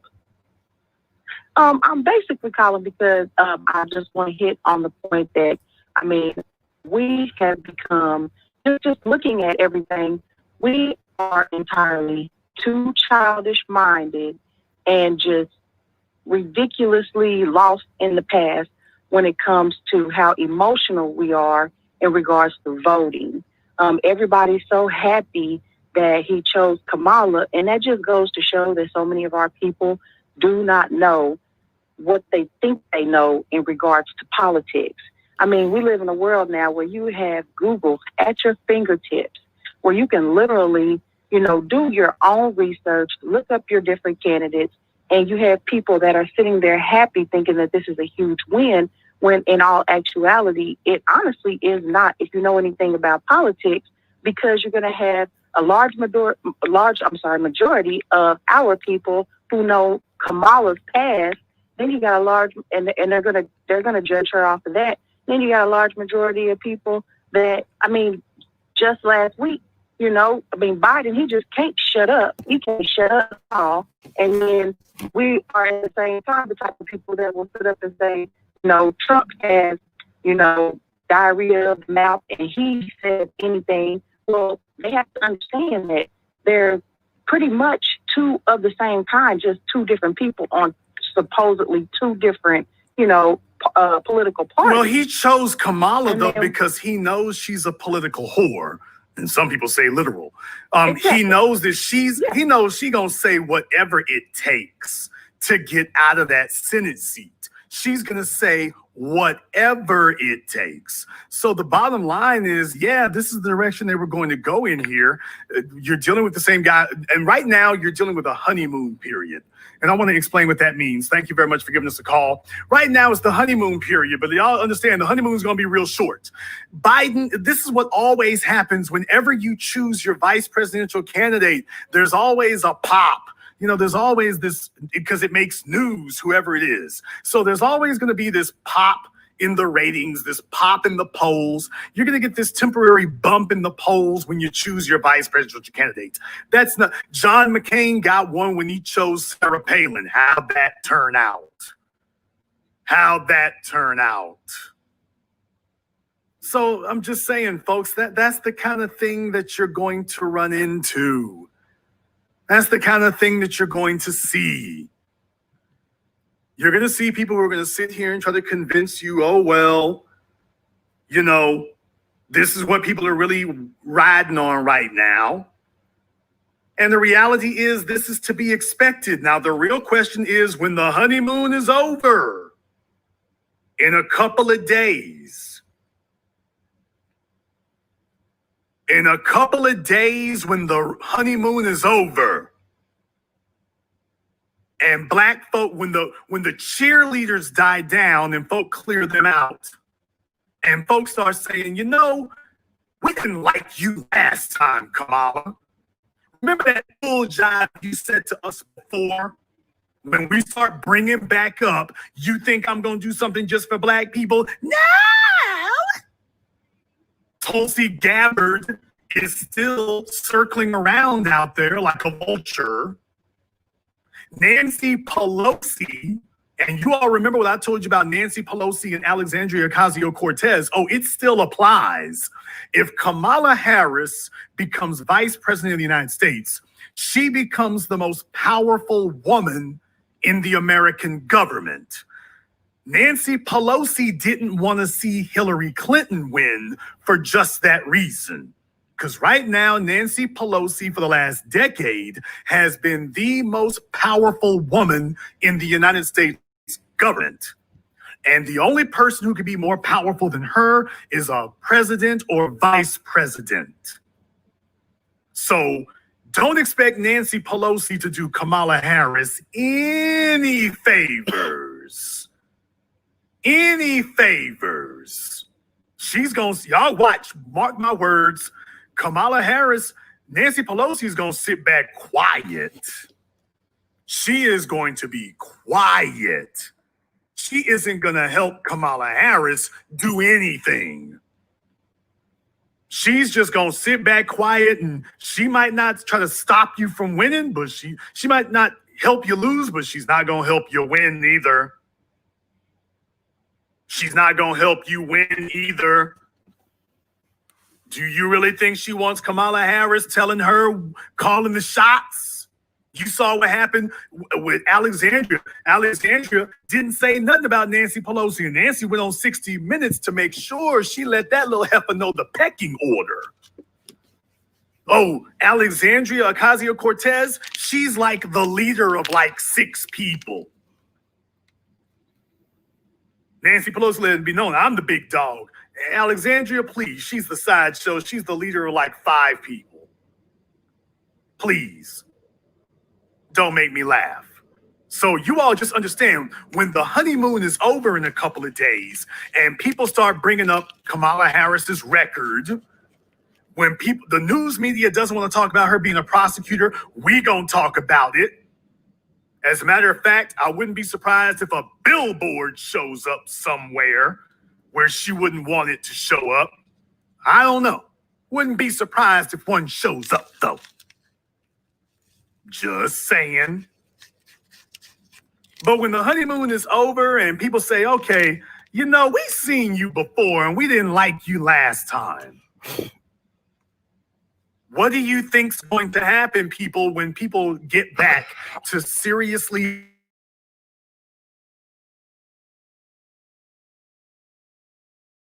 all the things she did to get where she is? Have you really thought about it? When people start saying, ain't you Asian? Didn't you tell us you were Asian? And oh yeah, by the way, when we start hammering Kamala Harris, what kind of stupid stuff do you expect to come fumbling out of Joe Biden's mouth when we do that? You saw what happened. If you're wondering if you should vote for me, you ain't black. If you're wondering if you should vote for me or Trump, you ain't black. Can you imagine Latinos, unlike black folk, they are diverse people. Can you imagine what he's going to say when you start hammering him about Kamala Harris? When he has to speak off the top of the dome, when he's got to go freestyle, can you imagine some of what's going to come out of his mouth? Please. Caller from area code 321. You're on live with the Black Channel. What's your name? Where you calling from? Hello? Yes, you're on live. What's your name? Where you calling from? Yes, my name's Nick. I'm from Orlando. I definitely agree with you with Kamala. I'm with Kamala Harris and Joe Biden. I think they're both white supremacists like Donald Trump. I was wondering how you feel about voting for the Green Party this coming election. I know you had the guy that was in race war. He was part of the Green Party. So I was wondering if that's a viable option for black people. Vote for whatever party, whatever candidate is promoting a black agenda. That's who you vote for. Jason, who should we vote for this election? The same thing I've told you all for decades. Niggas used to be dumb and didn't understand it. Now I think they're starting to get it. Who do you vote for in this election? The same one you vote for in every election. You vote, which candidate do you vote for? You vote for black empowerment. That's who you vote for. If the candidate is running on a black empowerment agenda, you vote for him or her. If they are not, you leave them alone. Thank you very much for giving us the call tonight. Let me get a caller from area code 346. You're on live with the Black Channel. What's your name? Where you calling from? Yes, my name Oscar Ray. I'm calling from Richmond, Texas. Okay, Oscar, speak up into your phone a little bit here. Calling from Richmond, Texas. What's on your mind? Yes, sir. I would just like to say, this would be comical if it wasn't serious. We already decapitated her. Her head's on the shelf. They took it off. Now it's walking dead, and it's disrespectful and offensive, honestly. And my point too is I just want to thank you for the advice you gave me. Maybe like a couple years ago, you told me to get a government, and I'm in the process of just doing intel and taking care of that to when the government's ready for black empowerment, I'll have all the intel information that we need. So I just wanted to say thank you for that advice that you gave me, brother, and be one. Black First, brother, thank you very much for giving us a call here tonight. Let me get caller from area code 832. You're on live with the Black Channel. What's your name? Where you calling from? How you doing? My name is Reginald. I'm calling from Houston, Texas. Reginald from Houston, what's on your mind? I did not vote in the election with Hillary Clinton and Donald Trump because after Obama, I just realized that as a black person, I don't have there's nothing for me to vote for. And it's all like a soap opera. I believe that these people are selected. There's no election because whoever the people want, evidently, they don't get it.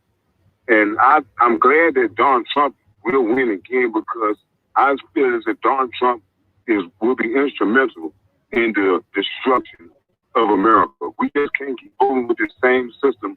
It is not going to change. Everything has been torn down and done away with us at the table when it's time to rebuild again. But other than that, man, I'm not going to vote. I'm just going to, because without this it, we damn it we do and damn it we don't. And as a black person, whoever wins, I got to get up my behind and take care of myself either way it goes. Thank you, my brother. Well, thank you very much for giving us a call tonight. Please do give us a call again. Let me get caller from area code 720. Okay, I had caller from area code 720. Try again. Caller from area code 850. You're on live with the Black Channel. What's your name? Where you calling from? Yes, this is Demetrius from Tallahassee. Demetrius from Tallahassee. What's on your mind? Picking up with an earlier female caller when she was talking about how politically confused we are. Paul Howard is running for DA in Atlanta, and he's losing by like 50 or 50-some thousand votes or whatever, however much. I'm not percentage-wise. I'm sorry. And we're on Twitter excited about Kamala Harris being an AKA and how much that's going to do for us. And that just, to me, illustrates more like what the caller earlier was saying as far as the direction that we're looking at politically is off. Because somebody locally who is trying to put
We have run into too much difficulty. We run into too many Manchurian candidates, too many turncoats, too many backstabbers. So for our candidates out there, y'all got to run on a black agenda the last election so that we know who we dealing with and we know we going for it.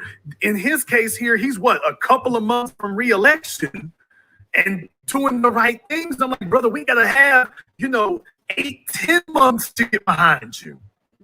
We're going to have 8-10 months, and we also need to know who the hell you're running against. That's the other thing.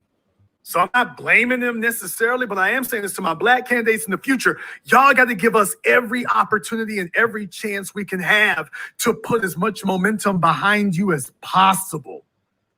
Because I supported Paul Howard.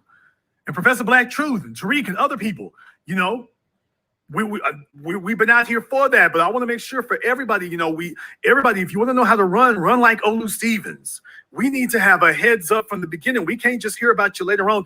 We got to know, but to an extent, and I'm going to say this right now, if you're a black politician in America and you want to win, you can go and run your ass off to go talk to Roland Martin if you want to. They ain't going to do jack slatesing for you. You need to come fool with the new black media. That's what you need to do. Y'all need to come talk to us. Y'all need to come talk to us. Y'all sit up here and act like we don't exist. And then we're sitting up here caping for you and running for you and everything else, but y'all treating us like we don't exist.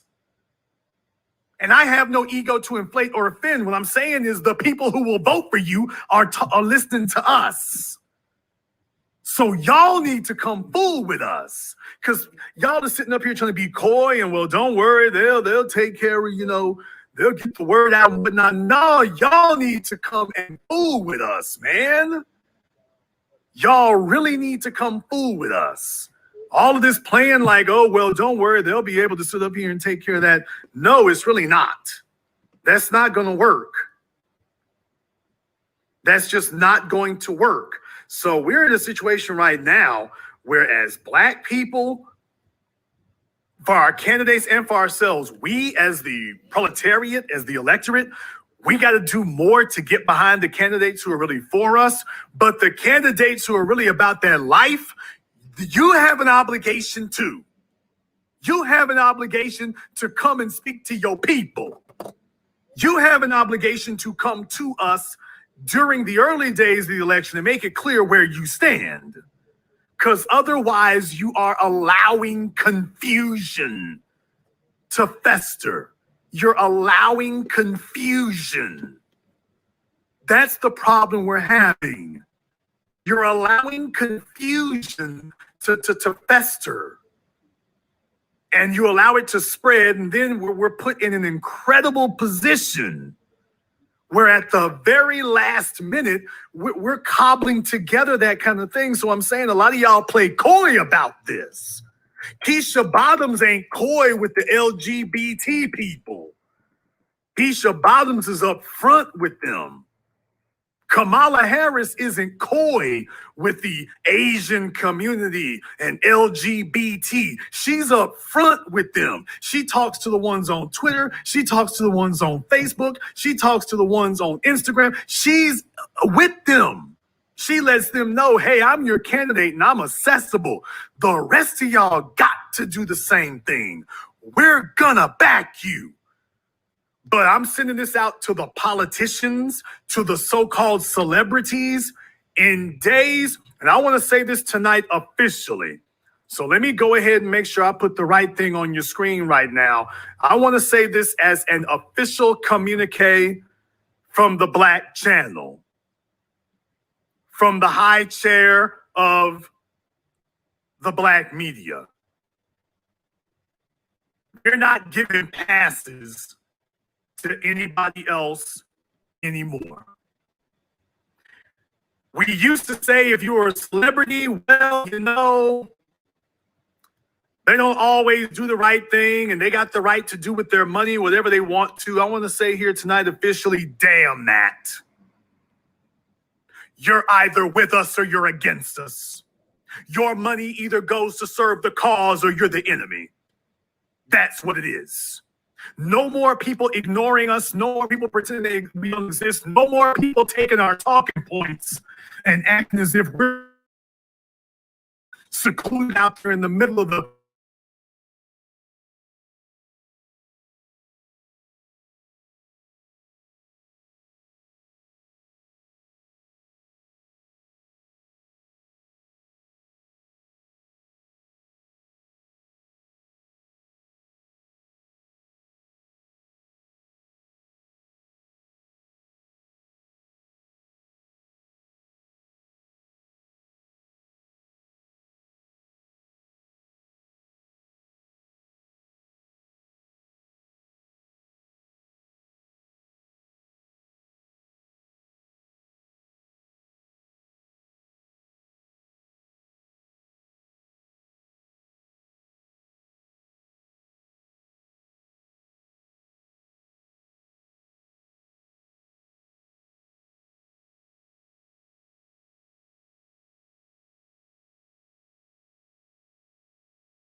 Do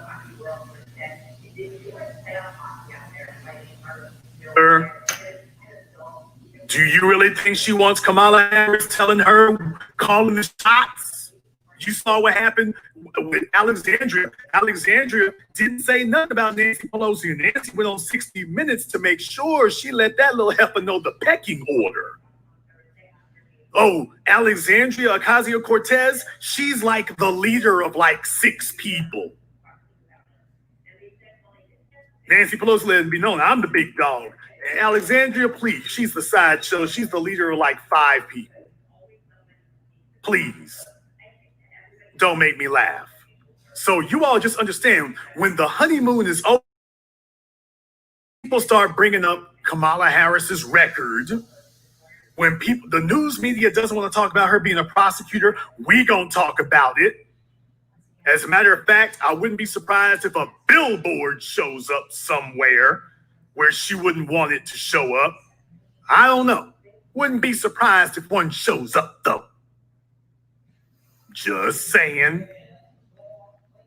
But when the honeymoon is over and people say, okay, you know, we've seen you before and we didn't like you last time. What do you think's going to happen, people, when people get back to seriously discussing her record, seriously discussing her torrid past, and all the things she did to get where she is? Have you really thought about that? When people start saying, ain't you Asian? Didn't you tell us you were Asian? And oh yeah, by the way, when we start hammering Kamala Harris, what kind of stupid stuff do you expect to come fumbling out of Joe Biden's mouth when we do that? You saw what happened. If you're wondering if you should vote for me, you ain't black. If you're wondering if you should vote for me or Trump, you ain't black. Can you imagine? Latinos, unlike black folk, they are diverse people. Can you imagine what he's gonna say when you start hammering him about Kamala Harris? When he has to speak off the top of the dome, when he's got to go freestyle, can you imagine some of what's gonna come out of his mouth? Please. Caller from area code 321. You're on live with the Black Channel. What's your name? Where you calling from? Hello? Yes, you're on live. What's your name? Where you calling from? Yes, my name is Nick. I'm from Orlando. I definitely agree with you with Kamala. I'm with Kamala Harris and Joe Biden. I think they're both white supremacists like Donald Trump. I was wondering how you feel about voting for the Green Party this coming this election. I know you had the guy that was in race war. He was part of the Green Party. I was wondering if that's a viable option for black people. Vote for whatever party, whatever candidate is voting a black agenda. That's who you vote for. Jason, who should we vote for this election? The same thing I've told you all for a decade. Niggas used to be dumb and didn't understand it. Now I think they're starting to get it. Who do you vote for in this election? The same one you vote for in every election. You vote, which candidate do you vote for? You vote for black empowerment. That's who you vote for. If the candidate is running on a black empowerment agenda, you vote for him or her. If they are not, you leave them alone. Thank you very much for giving us a call tonight. Let me get a caller from area code 346. You're on live with the Black Channel. What's your name? Where you calling from? His name Oscar Ray. I'm coming from Richmond, Texas. Okay, Oscar, speak up into your phone a little bit here for calling from Richmond, Texas. What's on your mind? I would just like to say this would be comical if it wasn't serious. You know, we already decapitated her. Her head's on the shelf. They took it off. Now it's walking dead, and it's disrespectful and offensive, honestly. You know, and my point too is I just want to thank you for the advice you gave me. Maybe like a couple years ago, you told me to get a government, and I'm in the process of just doing intel and taking care of that. So when the government's ready for black empowerment, I'll have all the intel and information that we need. So I just want to say thank you for that advice that you gave me, brother, and be one. Black First, brother, thank you very much for giving us a call here tonight. Let me get a caller from area code 832. You're on live. My name is Reginald. I'm calling from Houston, Texas. Reginald from Houston, what's on your mind? I did not vote in the election with Hillary Clinton and Donald Trump because after Obama, I just realized that as a black person, I don't have there's nothing for me to vote for. And it's all like a soap opera. I believe that these people are selected. There's no election because whoever the people want, evidently, they don't get it. And I'm glad that Donald Trump will win again because I feel that Donald Trump will be instrumental in the destruction of America. We just can't keep going with the same system. It's not going to change. Everything has to be torn down and done away with us at the table trying to rebuild again. But other than that, I'm not going to vote. I'm just going to, because whoever we see, we stand, we don't. And as a black person, whoever wins, I got to get up my behind and take care of myself either way it goes. Thank you, my brother. Well, thank you very much for giving us a call tonight. Please do give us a call again. Let me get a call from area code 720. Okay, I had caller from area code 720. Try again. Caller from area code 850. You're on live with the Black Channel. What's your name? Where you calling from? Yes, this is Demetrius from Tallahassee. Demetrius from Tallahassee. What's on your mind? Picking up with an earlier female caller when she was talking about how politically confused we are. Paul Howard is running for DA in Atlanta, and he's losing by like 50 or 50-some thousand votes or whatever. However, I'm not percentage-wise. I'm sorry. And we're on Twitter excited about Kamala Harris being an AKA and how much that's going to do for us. And that just, to me, illustrates more, like I said, what the caller earlier was stating as far as the direction that we're looking at politically is off. Because somebody locally who is trying to put charges on the police officer is not going to win his election, it's looking like. And, we're happy about a quote-unquote black female VP. You know what I mean? Well, to your point here, they're just reporting here about half an hour ago that I think that Fannie the Mammy Willis, who is mobbed up with police unions, crooked DAs, the white supremacist politicians. You got to understand, the machine got behind her. The machine got behind her. But the other thing is, this needs to be a lesson to us to understand that we have really got to be on top of who's for us. But I will say one more thing.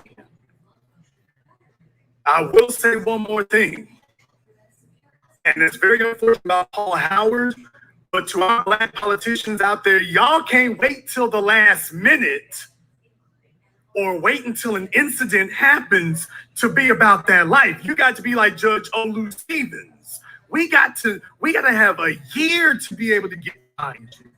We can't really you can't really just rush us at the last minute because you know what they do with the voter cage and then playing with the vote and everything. So to the black politicians, y'all can't be coy about whose side you're on and wait till the fires are burning in the streets and then, okay, I'm gonna jump behind that. You got to do it from day one.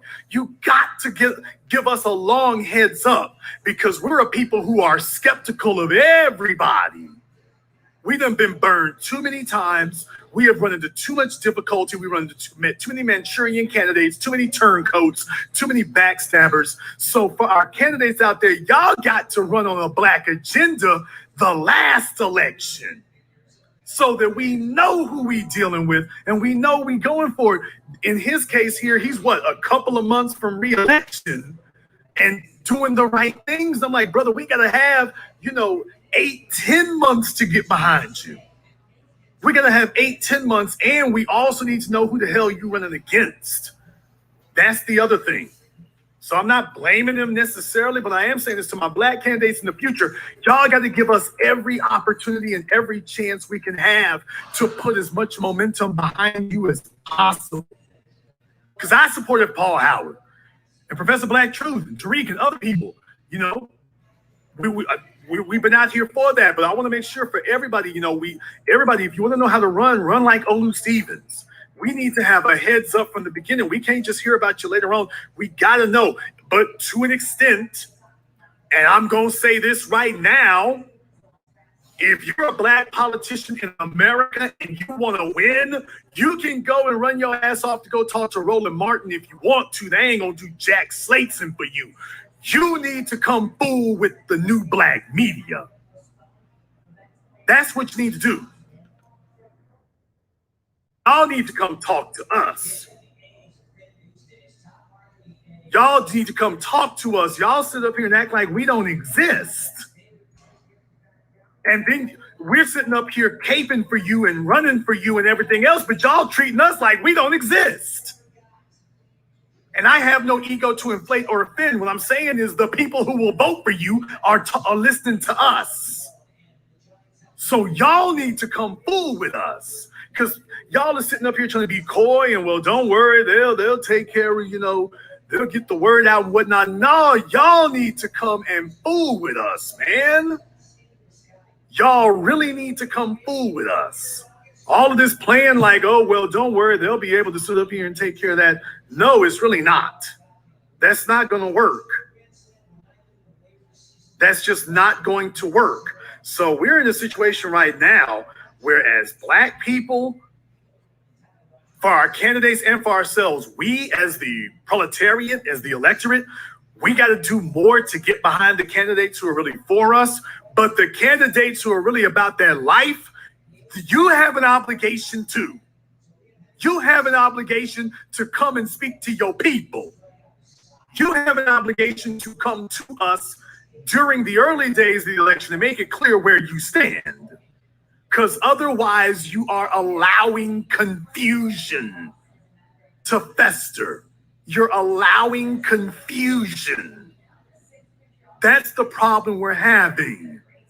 You're allowing confusion to fester.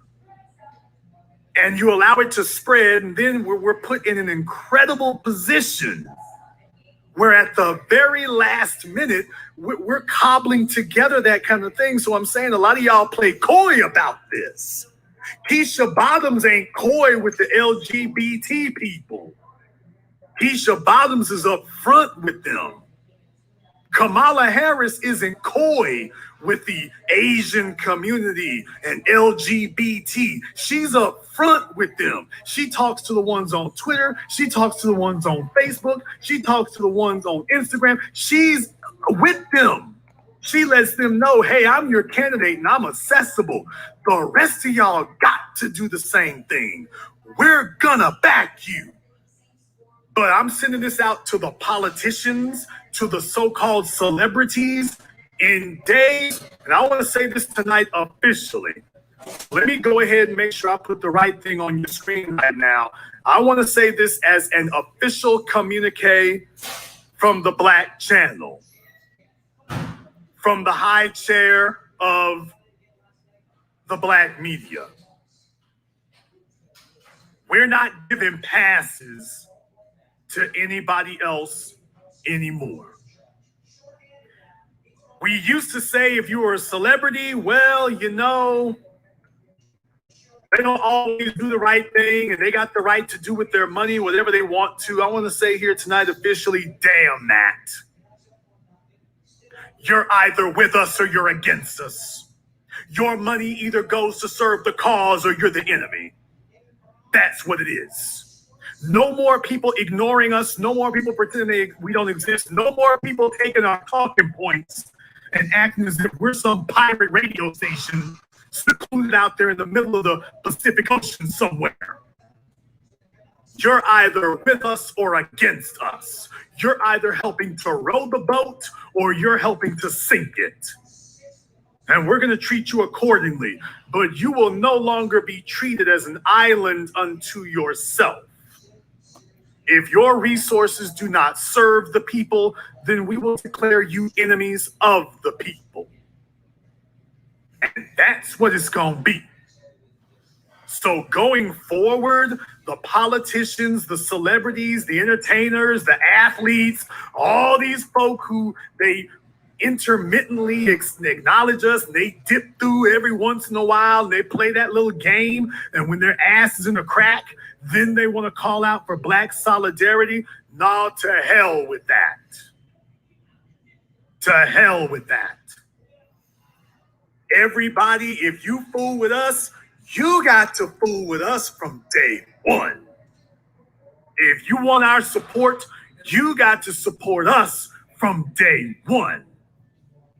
You ain't gonna come parachuting in at the last minute and then, oh, they gonna back me. No, that day is over. I want you to understand from this microphone, that day is over.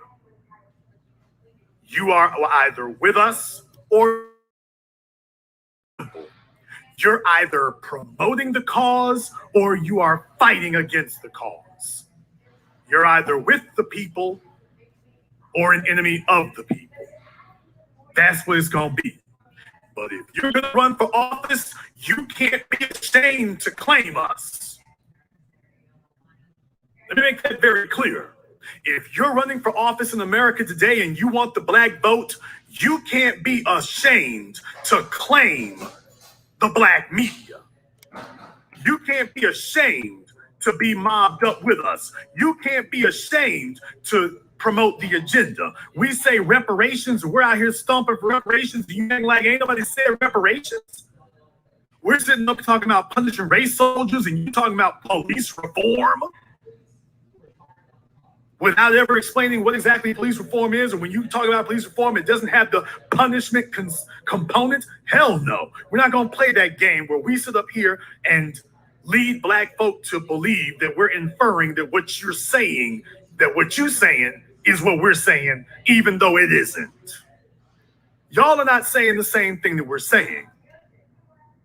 And if you are going to be ashamed to claim us, if you are going to be too shy to claim us, if you are not willing to publicly claim us, let me make this very clear. We are not going to publicly claim you. But you're not going to play this smoke and mirrors. You either going to get with it and deal with the soil, and we're going to make a full court press, and we are all going to move in unison, or you're going to be out there by yourself. So when you get arrested, when you get hemmed up, don't mention my name. Don't call us. Don't call for black unity. I'm going to put the boots to your ass. If your money is going to support everybody except us, I'm putting the boots to you. That's what's going to happen. But to everybody, the candidates, the politicians, the celebrities, the athletes, the entertainers, the internet personalities, you're either walking with us or you're getting walked over by us. That's going to be your position in the system. Thank you very much for giving us a call tonight. Let me get a caller from area code 786. You're on live with the Black Channel. What's your name? Where you calling from? Yeah, Jason, how's it going, man? This Bailey calling from 305 Miami, Florida. Bailey calling from Miami. Jason, What's on your mind? Two things real quick, man. I think black people, we're notorious for voting in presidential elections, thinking that it's about the image of a person, where in reality, the local elections is what really can make a difference in our lives on a daily basis. And number two, Jason, I just kind of like, it was just logged in, was listening to you. I don't know if anyone's been talking about this debate with Joe Biden when she kind of like brought Joe Biden down on the busing situation. But from what I understand, her mother wanted her to go to those white schools because she really didn't want Kamala in school with black kids because she felt like Kamala wasn't going to get a good education. So she really wanted her daughter to go to those white schools. But Kamala used it as a way to say, well, you know, you bust us over here, you bust us over there. And I just wanted you to expand upon that a little bit also. Thanks for letting me call. Appreciate it, Jason. You can tell a tree about the fruit it bears. It doesn't really need a lot of explanation. Thank you for giving us a call. Who she married. Take a look at the folks she's mobbed up with. Take a look at the fact that she ran as an Asian American. Her father was not the dominant influence in her life. Her mother is.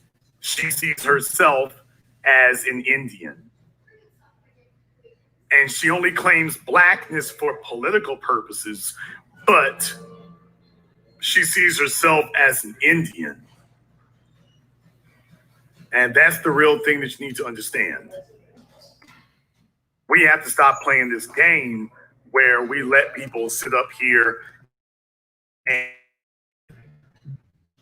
Those days are drawing to an end, but they're not going to go quietly. Caller from area code 773. You're on live with the Black Channel. What's your name? Where you calling from? Yeah, my name is Eddie, calling from Chicago, Illinois. Okay, you said your name was Zeddy? No, Eddie. Eddie, what's on your mind, Eddie? Illinois.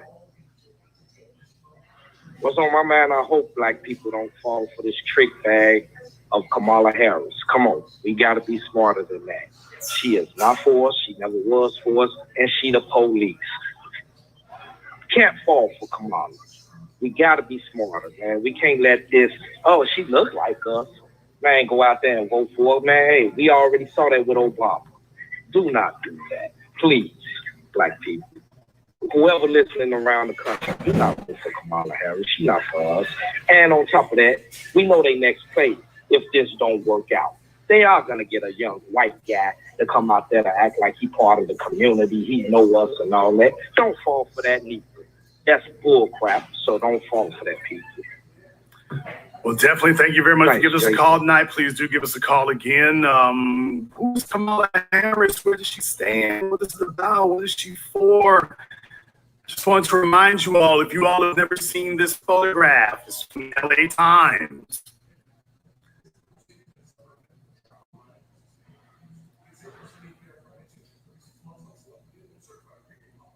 I'll let you just look at that for a moment. I'll let you just look at that for a moment. By the way, just wanted you to understand. And by the way, there are other pictures. There are other similar pictures. For those of you who never saw it, there are other similar pictures. For those of you who never saw it, I just want you to be aware. If you want to know the house they were raised in, I believe that's the grandfather in the picture. If you want to know the house that they were raised in, if you want to know what was really going on, and if you want to know the house they were raised in, if you want to know the environment she's comfortable in, if you want to know what she identifies as, I want to see her sorority sisters come out and defend this. But let me go ahead and put in a word right quick for you damn bedwenching, professional bedwenching sorority sisters. I'm aiming this directly at nigresses like you, Monique Presley. You dark-skinned black females idolize the mixed chicks. Can I say that? White folk know it. They've always known it because they're the ones who engineered it and set it up. You dark-skinned black females or darker-skinned black females, y'all idolize these mixed chicks in these sororities, in these boule circles, in these fraternities. Y'all idolize them light-skinned hoes. Y'all idolize those mixed hoes. You wish you could be them. That's why you schmoozy up to them and hug up to them so damn much. It's no secret. You all know from the very earliest days, Jack and Jill and all the rest of them. Y'all know it from the earliest days. That's what it's always, the chicks who ran the yard were always the light-skinned ones, the ones that could pass for white or something else. And the darker-skinned ones submit to them. So you get so-called black organizations, but your leader, whoever the light-skinned person is, winds up being the damn leader.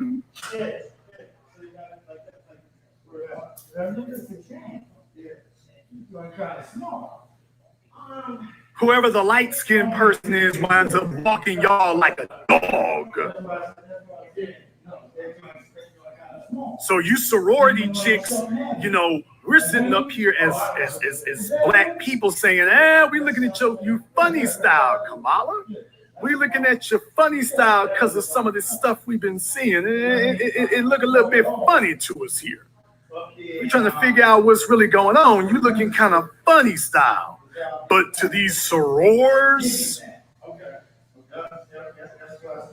to these sorors, yes, the Lynx and Jack and Jill and the Boulay and the Association of Negro Women and so on and so forth, the AKs, all the damn sororities. Can we just keep it real? All those sororities are basically little fiefdoms and kingdoms for light-skinned chicks where they flex on the dark-skinned ones. Oh, can I say that?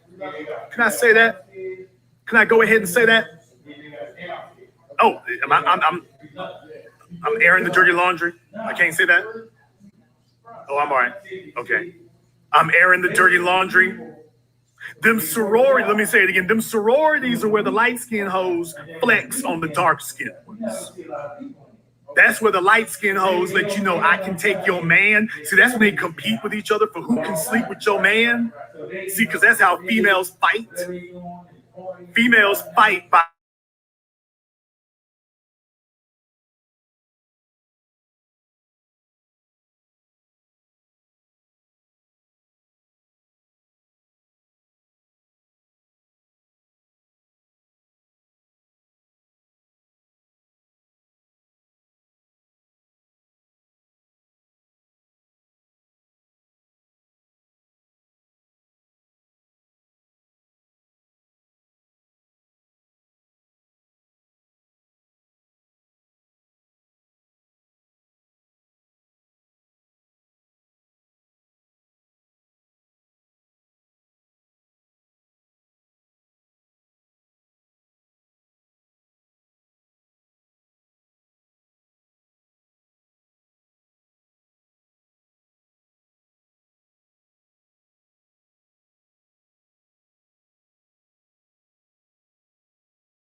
Then they move on. And then they go get what they really want. Somebody with my dark-skinned black females in the room, my black women in the room, you know I'm holding church. Am I lying about a word I'm saying? Y'all tell me. Am I telling tales or am I testifying? Am I telling tales or am I testifying? Is this what really goes down? Any group, any black females who have had to have a glee club, being on the cheerleading squad, if all of y'all are dark skinned and there's one light skin, that chick is gonna flex. And she's gonna flex by, well, the males, I appeal to them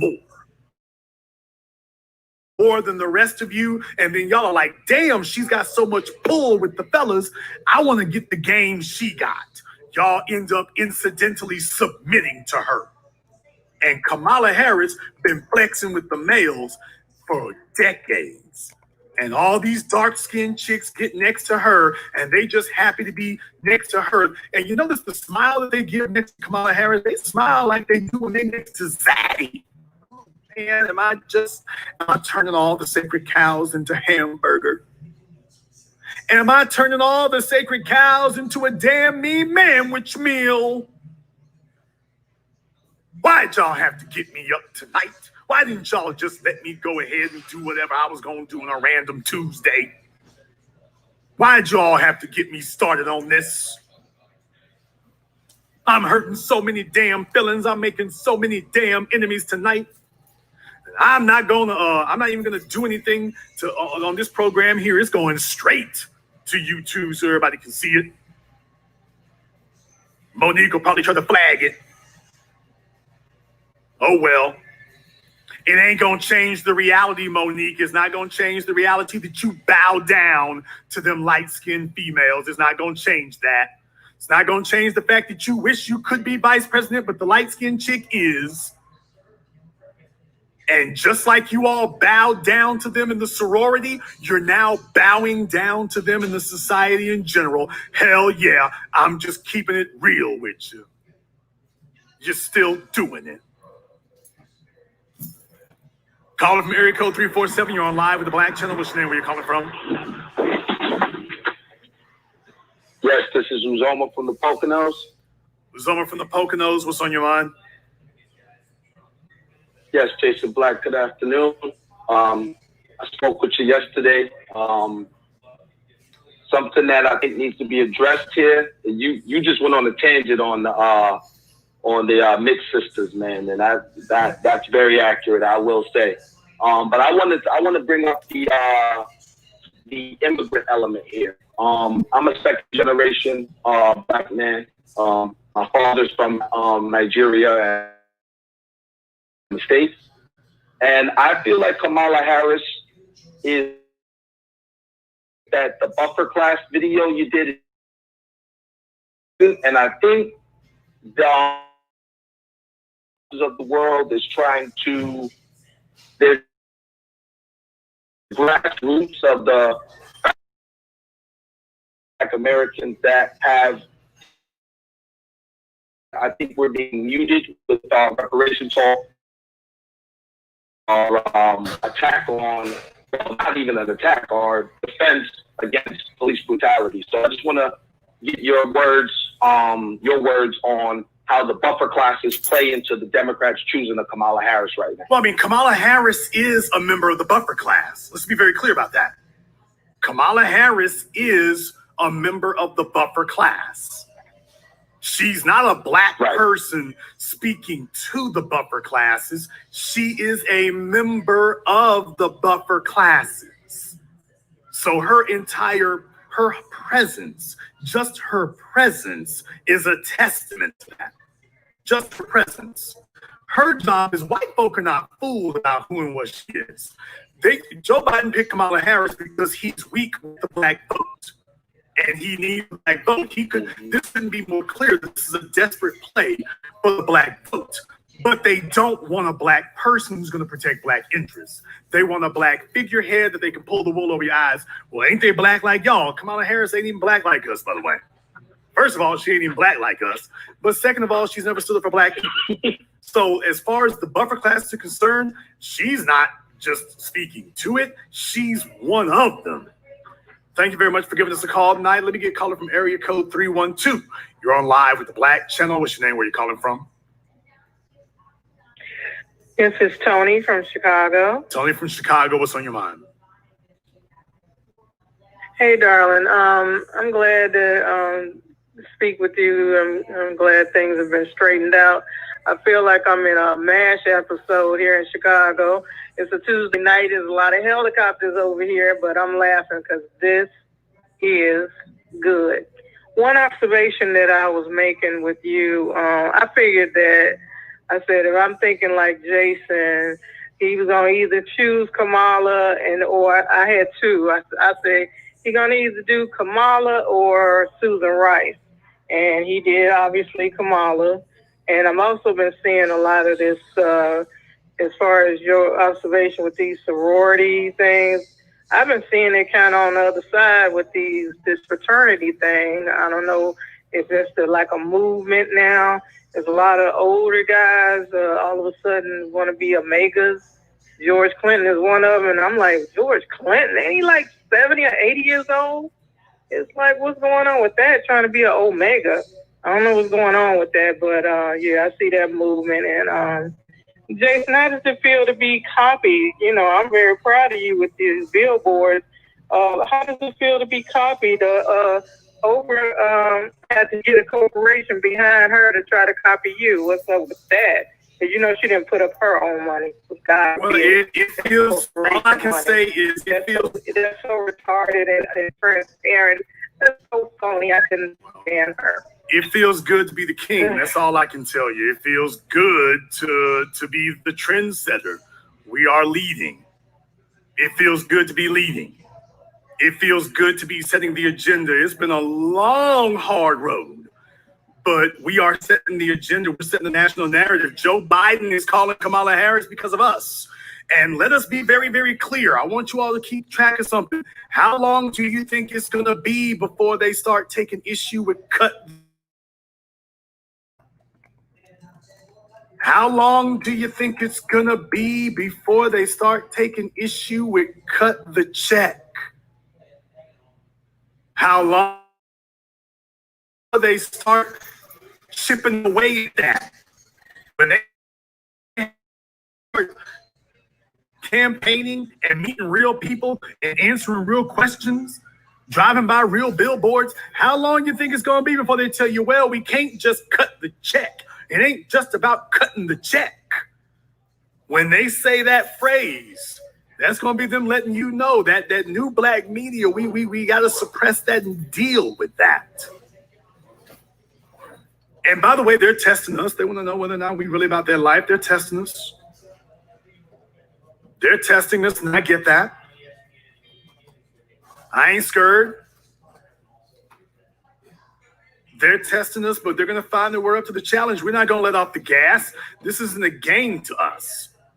I take this very seriously when a woman who made her entire career by locking up black people, keeping them in prison longer than their term was, simply so that they could go to work in modern day chattel slavery to help save the houses of white folk. Do you all realize what a damn insult that is to black people, and particularly the black women who working on the fire brigade out there and fire camp? Do you realize what an insult that is?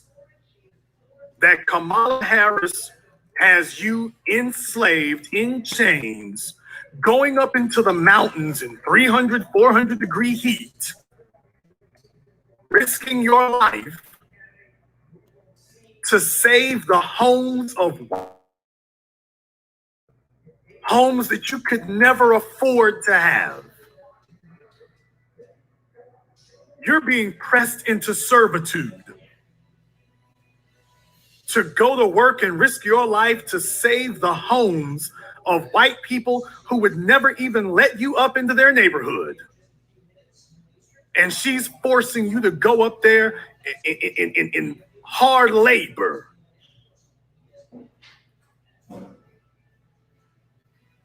Forcing you to go up there for them. in a neighborhood that you can't even live in a neighborhood where the police are racially, weird place, racially profiled people, but just your presence there, because if you ain't in one of those mansions, you ain't supposed to be there. Homes that you could never dream to afford, but you can risk your life trying to save it.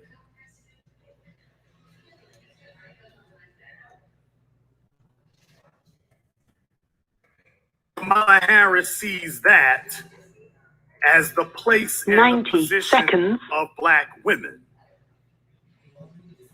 She sees that as the place and position of Black women that, yeah, she gonna tell you where you're gonna go and what you're gonna do. It's what she's going to have you doing. That's not a joke to me. That's not minor to me. That's not a minor insult. That's not a misunderstanding. That's not something I'm going to get over. That's not something I'm going to give you a pass for. You've got, I mean, think about the level and the magnitude of insult that is. That she had no problem and no reservations about sending Black folk up into the Hollywood Hills or the hills in California to go and risk their lives for properties that they couldn't afford to be in a neighborhood you can't afford to live in. For white folk who, if you even came walking in that area, they'd call the police. And she thought it was appropriate and poetic justice that you should be sent up there to go and risk your life to work and save those people's property.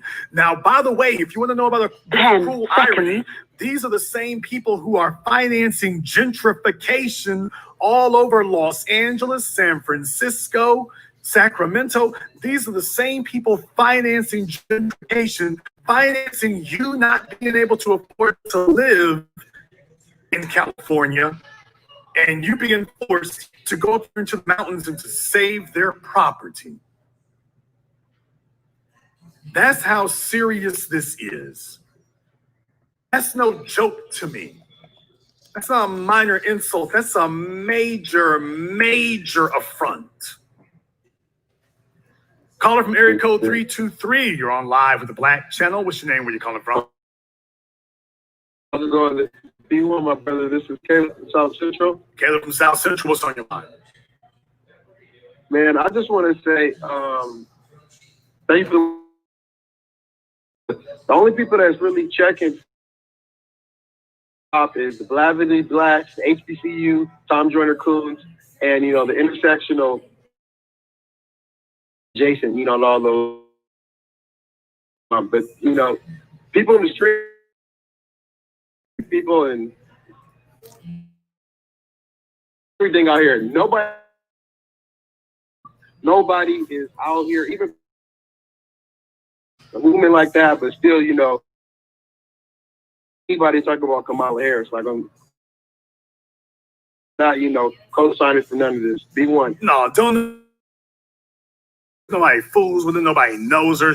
She's a nobody, and that's why she got knocked out of the race within a couple of months, because she needed to be able to call upon people from the street. She needed to be able to call upon street credibility, and she didn't have any. All she had was Willie Brown and Gavin Newsom, and she found out that Willie Brown and Gavin Newsom don't carry no weight among the Black soil. Thank you very much for giving us a call. I'm going to see about taking one more phone call here. Let me get caller from area code 646. You're on live with the Black Channel. What's your name? Where